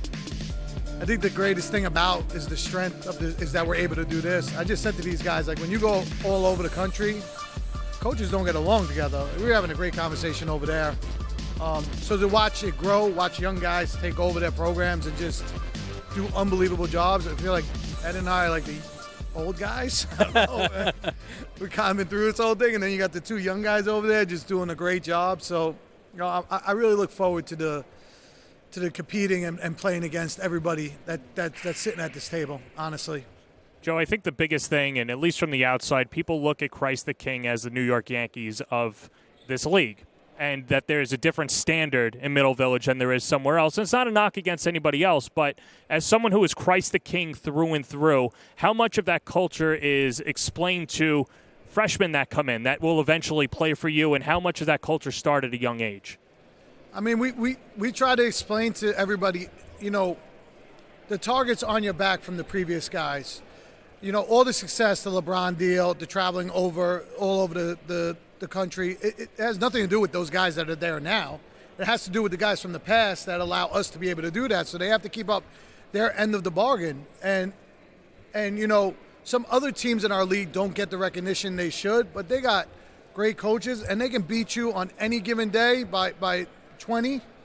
And so you can go and you can win a big tournament. You go St. John Bosco, they were ranked 5th in the country, and we go and beat them. And then, we're at Bishop Loughlin in a 2-point game with a bunch of guys nobody knows, but they are just New York City. They're well coached, and they're going after you. So explaining that to the young guys is something that you have to let them know about our league. On any given day, on any given night, you are in for a dogfight. No doubt. And one of those is, going, like you said, going to a Bishop Loughlin on a Friday night, climbing all those, four flights of stairs up to the gym. Ed, we'll hand it off to you now. Listen, obviously a struggle last year, right? But like it is with Christ the King, there's something about wearing the Loughlin jersey, right, that commands respect. You've been in this league for such a long time, whether it was at All Hallows or now at Bishop Loughlin. So I'd imagine, even if it might be a young team, and these guys learn pretty quickly what being a Bishop Loughlin player is about. Oh, absolutely. I mean, they come in the building and the tradition and the history, I make sure that they are aware of that stuff. They are new to Bishop Loughlin, but these guys were there before them, that they have to respect the brand and respect the school. Okay, you're not coming into any high school. On a Friday night, Christ the King, Bishop Loughlin, Nash, or Zavarian, unbelievable, and I say that because I love that, and it's a great experience for our kids, both sides, and then of course great coaching. You can't even imagine, and then the gym is packed. It's unbelievable. Yeah, listen, I said it to we said it to Paul Gavari when he was on. For entertainment value, for bang for the buck, a Friday night in the Catholic League is the best you can be. There's another team that plays a couple blocks away from you guys, where the tickets are a little more expensive. Maybe not for you guys because like Jose Alvarado will come in and you'll get a freebie, Joe. But yeah, listen, you go to Loughlin on a Friday afternoon, right? You get your seat, you're settled, and you watch 3 really great basketball games. Yeah. No, it is, and like you said, I was very last year was very challenging for us, and at the school, and as a program. I mean, you're used to being in the final games or competing, and so on, and guys just left us and everything, but we have to deal with it, and we continue. And one thing about these kids, they came to practice every day, and they worked hard. We knew that we didn't go from having 3 prolific scorers that were averaging maybe 40 or 50 points on any given night to guys that never played varsity basketball before, And in our league that it's so competitive, how do you compete, But the kids worked hard and they They gave it everything that they had. But this year's going to be very interesting, I think. We got some new additions and, with some old veterans that are there. So, hopefully I'll get back to where I was before, as far as competing is concerned with these guys. Yeah, I don't think. Yeah, you can't keep an Ed Gonzalez coach team down for very long. There's no doubt about that. We'll hand it off to Gary now, and Gary, what an incredible run. I know, you're into this year now, right? But like the season that you guys had, the noise that you made throughout this league. If nobody knew that Nazareth was a great program, you learned pretty quickly last year. And now a chance to turn the page and maybe take another step. What has it been like for you guys coming off of the success you had last year and looking for more this year? It was amazing to be in our first year and to be able to have a season like that. To most of the Cinderella story, and that's just a testament to our young men, to what they're believing in the culture and things like that, but also the league, making us raise the bar, playing on the road where, every game is a tough one and is a dogfight, and that usually bring the best out of, the competitors, and me being one of those competitors and being the head of the snake is always amazing, and you dream of seasons like that. And yes, you want to close the chapter of that, but always remember, because that's how you want to continue to build that foundation and build that culture of how our style of play is, which is unique, and it's New York City basketball. We're just really playing catch up, but doing it our own way. So that's a blessing. The one thing that the far end of the table has is you guys were closer to your playing days now than, your years of service as a coach. What advantages do you have as a recent player, and similarities do you see in the current players that you have now, and what do you bring to them? I think certain advantages that I have that I can also practice with them. I think that's, keeps me really young, but it's relatable. They can see me play in the summer, so they know that everything that I'm saying, or I'm preaching, I'm actually doing, at an older age. But it's just really amazing, for me to come back to be able to help young men reach their goals. I think that people take it for granted, and I live through my players. I think that people tend to give the respect to the coaches, and we can't do this without them. They keep us going. They keep us young. They keep our minds off of certain things in life. And I actually, more than any year, of my young coaching career, I think that I'm actually looking forward to this season the most, because of, one of my young men who, just passed away last weekend. And that make me not take anything for granted and enjoy, life, with these young men that's trying to do something special, and reach certain goals. I think that's big for me. Yeah, it's well said, no doubt about it. The media here, we were asked to put a preseason poll together of just teams. It wasn't individual players, and it wasn't like a preseason player of the year. But I would bet like 50 of John's dollars that Halon Rollins would have been the preseason player of the year. To have a player like that, and I know basketball is more than one guy, right? But to have that as a starting off point, to have the experience that he's had in big games, to have him back this year, I mean, how big is that for you? It's a blessing, to have a young man that can do a lot of things without scoring the basketball, but it's just a testament to him. We live in a society, in a world to where it's rare that you see guys stay at a certain school for 4 years, and he's one of those young men, that believed in me and our coach at Nazareth, where he could have went anywhere else, and he's blossomed every year, and he's only getting better. And thank God that I have a player like him, and not only a basketball player, but he's just a great human being across the board. And his energy and effort and his attitude is contagious to everybody else, and that's what you look at. That's what you want from your star player. So it's definitely a blessing to have him.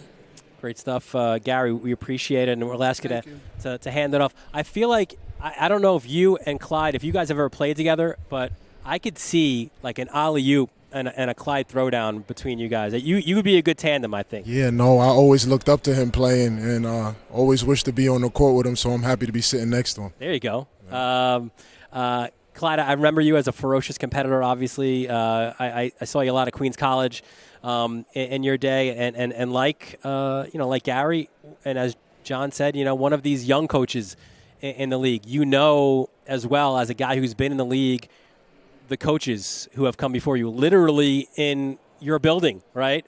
With Jack Alisi, you wear a different outfit than Jack did, right? You don't have the sweater on, the sweater vest on. I got a jacket. But what is that like? How much has that helped you in your young career? It's just been a blessing having him in my corner. Obviously a direct influence towards me. Succeeding him as the coach and actually serving as his assistant really helped me and shape my opportunity here as the coach at Xaverian. So everything is almost indebted to him, from my playing days to him bringing me back as an assistant, and then just having the belief in me as an administrator in the building to be the coach now at Xaverian. So it's important to have him in my corner. I feel like you guys could be the dark horse in your division. Who are some players that you're excited to see blossom this year? Brandon Margolin for sure. He made the All-League team last year. Jaden Hall is a point guard that we have. He's a senior point guard, so it's always important. I learned that from Coach Arbitello when he had Tyson Walker. Always have a senior point guard in your corner. So I'm very excited about those two young men who are here with me today. And we have about 8 other seniors who I think can bring the experience to the table that's necessary for the league. Awesome stuff, Clyde. What's great, John, I think right now, these guys, they're all super calm, right? They're chill, they're relaxed. Come like February 5th on a Friday night when it's a block charge, they won't be so calm. A little bit different that time of year. Fired up. But guys, thanks so much. Joe, obviously, Ed, Gary, and Clyde as well. Best of luck this season. Thank you, guys. All right. All right. Those are some of Brooklyn and Queens' finest here. And, Clyde made a reference to some of the all-league teams as we transition to our final group of coaches. Let's take a look at some of those all-league teams from last year. And from this first 4, listen, 2 guys. Or is this the third team? Third team. So 3 guys, 4 guys back this year from that team. These guys, a lot of these guys, now they can make the move up to be first-team all-league guys. Yeah, and I'm excited to see what happens at the next level. They've got 1 more year, especially Brandon Margolin. A junior, does so much for Xaverian. Keep an eye on him. It's going to be fun. I think you know what you're going to get out of Carbucci and all of that. No Fear in Veer from last year for St. Francis. You're bringing that back, aren't you? Well, it was your thing, so I'll give you credit for that. But yeah, no, listen, there's a lot of talent here that could make the step up to the first team and perhaps player of the year. And there you see the second team as well from last year. Ty Turnage as part of that. And it's got to be nice for George Lopez, right, to have a first-team all-league guy returning. That's somewhat rare in this league, and he does have that. And then Halon Rollins as well. Could he be that preseason player of the year? We'll wait and see. And of course, a lot of the guys who are at the table now, they're like, thank God Boogie Fland is out of here. We wish him the best of luck. We will watch him on ESPN. We will root for him from now on, but no longer in this league to terrorize them. Yeah, which is a loss for us. It wouldn't be a Varsity Media Sportscast if we don't bring up Boogie Fland. But yeah, no, I'm interested to see how Stepanak deals post-Boogie, what the life is afterwards. And I think it's going to be fun to see the teams of the next 3 gentlemen that we speak to. Yeah, listen, you and I, we're Queens guys, right? We both went to Queens Catholic schools as well. So why not end the evening in the Q Borough, right? So we have from left to right, Jimmy Lynch, head coach at St. Francis Prep, Mike McCleary at Archbishop Malloy, and Billy Turnage in his second year at Holy Cross. Since the mic is closest to Billy. We'll start with you. We'll have you pick up the mic. Second year at the helm. I don't know, Billy, if you were able to see the preseason media poll. Perhaps you don't even care. But the media who did, in fact, vote on this has Holy Cross pretty high up there. We'll pop it up on our screen when we get a chance. But I think it was 7th or 6th preseason in this great league. 9-17 last year, you were building. I'd imagine, the construction hat's on, and that build continues over there on Francis Lewis Boulevard. I said I'd imagine that build for you guys continues this year from last year. Oh, absolutely. I did just see the post. I don't pay attention to those things, although it does show some of the work that we've put in the off season. But we have to prove on the floor. Preseason and paper rosters don't do much if you can't put it between the lines. If I'm buying stock in a Holy Cross player or a few Holy Cross players, where's the best bang for my buck? Who are some players that could shock some people come at the end of the year? That's a tough question, honestly. We returned 8 of 12 players. We added a talented transfer, and we have 2 really talented freshmen who I'm going to keep with me this year. So we have a lot more talent this year, a lot more depth. It's hard to put stock into one person, but I would probably say Avery Tate. Now one thing that I would put stock in, and I've been to so many of these games throughout the year, the Battle of the Boulevard, no matter who's on the court, it feels like it's an event, right? It's an occasion, and the fans show up on either side of the Q76 there. But when you guys are good, and it would appear like you guys are building, you're getting on the rise. Those games have something, a different feel to it. I mean, you have a whole season, right? 20 whatever games, but how much are you and your boys looking forward to taking on Jimmy and his guys? I don't know. Last time we played Jimmy, he beat me pretty easily at prep. But I know the rivalry. I'm aware of it. I participated in the rivalry when I was at Cross. Yeah. As a player and as a coach, assistant coach under Coach Gill. But I don't overlook anybody. I'm not one of those coaches that look past my opponent because that's when you could drop when you're not supposed to drop. So we just prepare for the next opponent on the schedule. All right. We'll ask you to hand it off to Mike, another guy. Mike, you're in your 9th year as the head coach, but I don't even know what your total amount of years in this league is. I try not to mention that. It's we'll go 9+. We'll call it. But obviously, like when I think of gymnasiums, right? Like that one you got hit there in Briarwood, and again, we talk about the Friday nights so much on this broadcast, but a Friday night at Malloy, the way that place gets buzzing, there's very few places in the tri-state that probably is like that. I mean, how special is that to be, on that bench and on one of those great environments? It's a lot of fun. I mean, again, one of the things that we talk about is our Friday night games are special. Not only because we play against great competition. Usually I try and keep our Fridays with our Queens brothers here. And I have to stand between them because of this Battle of the Boulevard thing. We appreciate that. We needed security. We didn't have the money in our budget for security, so we appreciate you handling it. It ain't easy. I'm an old man these days. But the school, Malloy, is a great place. We get a great crowd, and it's student-based, so a lot of enthusiasm in the gym. Luke Harnaseka, Jack Curran, Mike McCleary. What lessons do you take from learning from those two over the years and implement to your team? And I'm curious because I asked this to Pat Massaroni. You're obviously someone who's been around the CHSAA for a long time, but for these players who are going through it for the first time, is that something that's verbalized to your team about the uniform and what it means to put that on and all the great players and coaches that have been at Malloy? Well, the day I got the job was the day I was the worst coach in Archbishop Malloy history. No pressure filling out those shoes at all. It's clearly something we talk about all the time, which is the storied history of Malloy, not only in basketball but in all of our sports. So when they get a chance to come and make a team at Malloy, it is something special for them, and something they should cherish. Quick story, and Mike, as you hand the microphone off to Jimmy, my first experience of a Friday night triple header was my freshman year at St. Francis Prep. It was St. Francis Prep. It was Archbishop Malloy, right? I sat in like the top right bleachers. Like bleachers weren't as nice as they are now, right? Like those old wooden bleachers, because there was such a tangible buzz. Because in the senior game or in the varsity game, it was Kenny Anderson coming out on the court. It was so great to be able to watch him, and the Prep fans were all over him.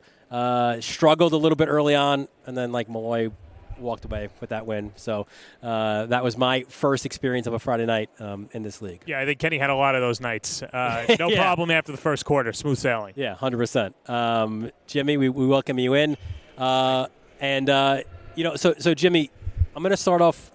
We're not going to get political here, right? But like in like the whole election world, there's like a swing state. Like they talk about swing states, right? And how pivotal they are. Somehow, over the last 3 years, you guys lost to the eventual champion, right, in the semifinals. Right. So that trend has to stop now, doesn't it?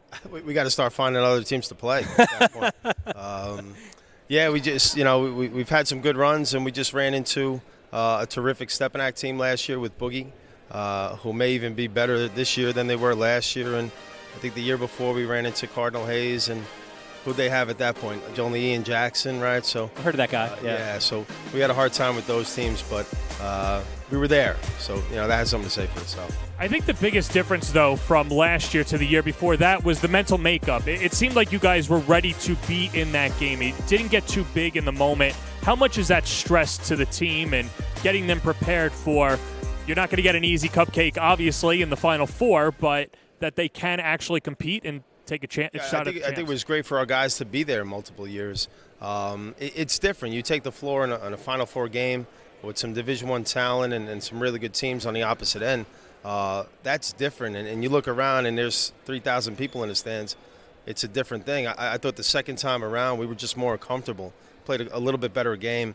2 or 3 years ago when we played Hayes, I think they jumped out to a 6-0, 8-0 run, and we were never really in the game. I thought last year we did better. Now, Jimmy, one thing, and we spoke to George Lopez about it, and Billy's son, part of that, right? Like, you want to have guys who have experience, right, in the biggest moments. And a Veer Anthony, a 4-year player at St. Francis Prep, so like Ty Turnage at St. Ray's, he'll probably have like 100 games or more, right? The way that you guys have made runs deep of varsity experience. That's like invaluable to and that he's a point guard and a leader, again, like Ty at St. Ray's. And then Big O as well, the experience that he's had. I mean, to have guys like that, I know Ethan Butler's coming up as well, and he's going to be much improved this year. How big is that when you do want to make another deep run like that? Well, I think when you look at Veer Anthony's career, when you look at Ty Turnage's career, when it's all said and done, these 4-year guys, their records are going to be incredible, and just what they've done over their careers. I'm lucky enough to have 2 returning All-City players. It's a great thing that we have in Veer and Big O. Ethan Butler is ready to take the next steps. I know he is. He had a terrific June team camp. Terrific summer with the Gauchos, so I think he's ready to take the next steps. And we have some really nice pieces around. We have Jaden Huggins, who's a senior transfer. Connor Griffin. Hao Chen is a veteran player for us. Corey Ballard's up off our JV. So, you got to coach the kids that are in the gym, and we have a really good group in the gym. Yeah, it's going to be a fun one, I think. Wherever you are on Francis Lewis Boulevard or in Briarwood as well. Jimmy, Mike, Billy, thanks so much for joining us, and the best of luck. Thanks, guys. Thanks for having us. Thank you. As well. We'll take a quick break, and we'll have 2 more of our coaches. We will get to 31. We're at 29 right now. 2 more away here. You're watching the CHSAA Boys Basketball Media Day on the Varsity Media Sports Network. This is Jalen Brunson. You're watching Varsity Media.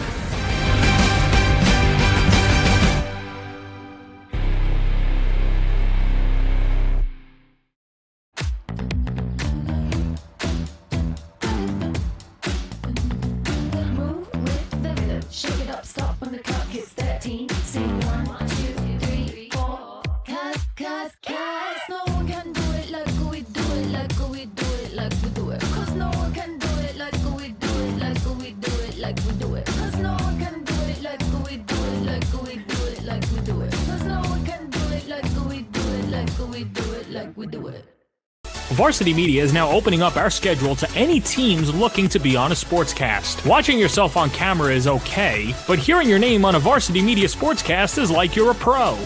And look at this opportunity. Feldman behind. Jersey pulled. Feldman! Feldman! Here comes the 1-0. Hit on the ground at first. Quinn's up with it. Beats to Varela. It's a no-hitter. And Division's moving on. Nassau County AA champions. As West barks out the signal. West is going to keep it himself inside the 5 to the goal line. Touchdown! Touchdown, Southside. Varsity Media offers sportscast coverage for any sport, and our coverage airs live and on demand so everyone can watch the game. Now is the time to be a star on Varsity Media. Contact us to book a sportscast today at 516-403-2050 or email ben@varsitymedia.net. Back at the Mounts, you can see some of the banners around here for the multiple sport champions here. Multiple Mountaineers were champions here at Mount. Dylan Butler, John Perez, our entire Varsity Media crew. We have spoken to 29 coaches. We have 2 more to go. We've saved the best for last. At least we have a champion here as well, right? And Kevin Cullen from Regis, who is he's in conversation here with Stephen Marcelino. We thank them so much for joining us. Steve Marcelino as well from Sacred Heart. Kevin, we'll ask you to pick up the mic first. Yes, though. Before we go into this year, of course, we have to look back at last year. Unbelievable season in your 23rd year last year. You see some of the numbers. You guys are always right there. A perennial powerhouse in Class B. And, of course, last year, 23-4, that unbelievable win over St. John's Prep in the B final. I know you're very much in the this year mode, right? But definitely some special memories for you and the boys. Oh, absolutely. It was an incredible feeling, probably the best season I've had in my career at Regis, and arguably the best in the school's history. We're known, we're the #1 Catholic school in the country academically. We're starting to get on the map, the last 10 years or so in terms of sports. And last year's team just was incredible. They had the great mix of great leadership from the seniors and just skillful level of talent, and they got along. That's the most important thing, not only with themselves, but myself. I was coaching a team that I've never had before. I really didn't have to coach, to be honest with you, because they just knew the game that well. You'll take those wins, though, still. Oh, well, absolutely. And apparently, I don't know if it was because of the win or it was already something in the mix. You get a new nice gym out of it as well. How's that looking for you? Yeah, the gym is great. It's the lower gym. So the freshmen will practice down there, but the student body is extra excited. The upper gym was done in 2011 because of a fire that we had in the gym, and the kids love it. It's just something. Thank God nobody was hurt having it late at night, the fire. But we wouldn't have gotten a nice gym like the one we got. If it wasn't for it. I know you said last year was a lot of fun. You've got some good returning players coming back. Will Kenyon, Jude Morrison, Ethan Klismak, Caleb Garudi. What do those guys have to do this year for you guys to have a successful year? Well, I think, both. I had a meeting with them before tryouts that started on Monday for us and with the returning players. And I said, I think we're going to have an exciting year. I'm looking forward to it. They all said they're looking forward to it. I said the biggest challenge I'm going to have, and probably you guys going to have, is to compare yourself to last year's team. You're a different team. You got to establish your own personality. But they're a very talented group, and we complete tryouts tomorrow. So I'll have my 14 together. But we've got some size, on the lower levels coming back. I think it will be an exciting year.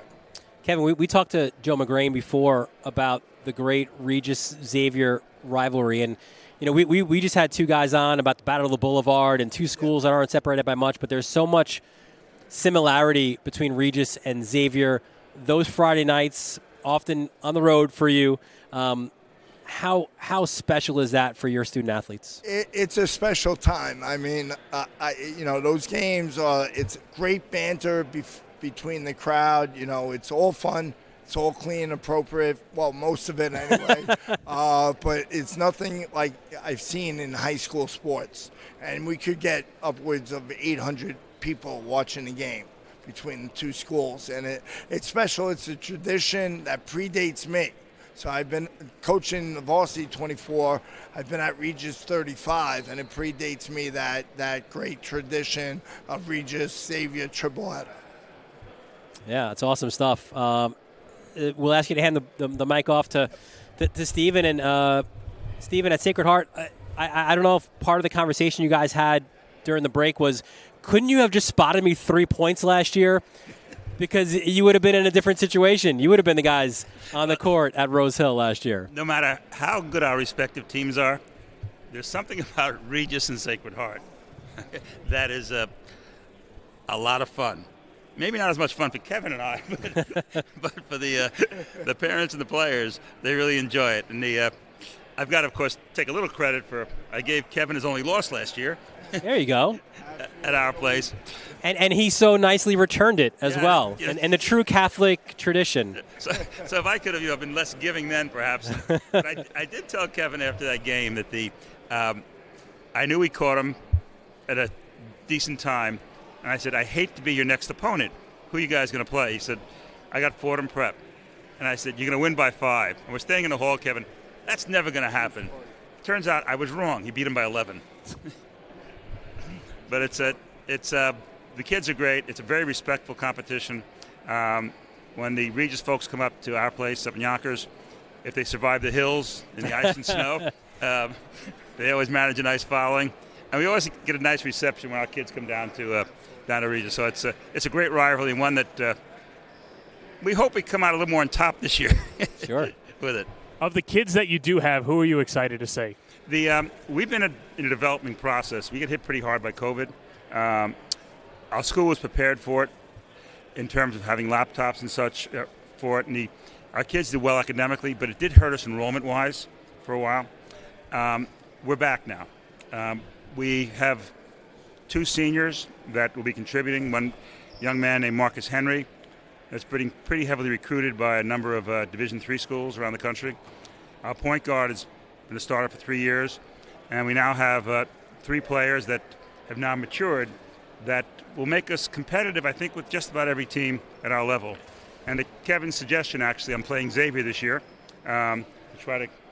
Yeah, get a scout from that guy next to you. I think he's played him a few times. So it's I managed to convince Joe to come up to my place for the first year, so that'll be good. And then we're going to play a pretty tough schedule, both inside and outside the league. So we should hold our own.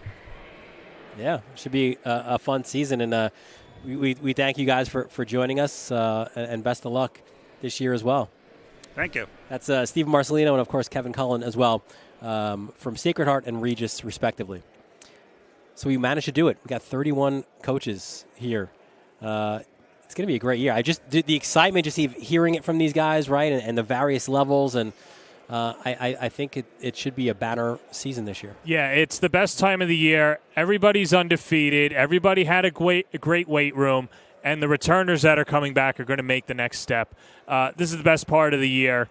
Basketball season will be here before you know it. Yeah, we can't do this show like in March. No. Because some guys won't be as happy. Some guys will be very happy, but not everybody will be happy. But that actually will do it here for us. And again, a special thanks, of course, to Blaze Pizza for sponsoring this and really just being a great sponsor for us throughout our endeavors. Yeah, Blaze Pizza, the best. Nobody better than them. Ordering just got a whole lot easier with Blaze Pizza. I don't know about you, but I could use some Blaze in Fresh Meadows right about now. Down for it. It's on the way home. Let's go. That'll do it here from the Mount. We want to thank our entire Varsity Media crew. Ben Turchin, our executive producer. We actually put him to work today. He got some miles in, getting around, wrangling up these coaches. Chris Sweeney, of course. Kevin Catalanano helping bring in all those great moving images for my broadcast partner, John Perez. Dylan Butler, thanking you for joining us. We look forward to seeing you this year in the Catholic League on the Varsity Media Sports Network.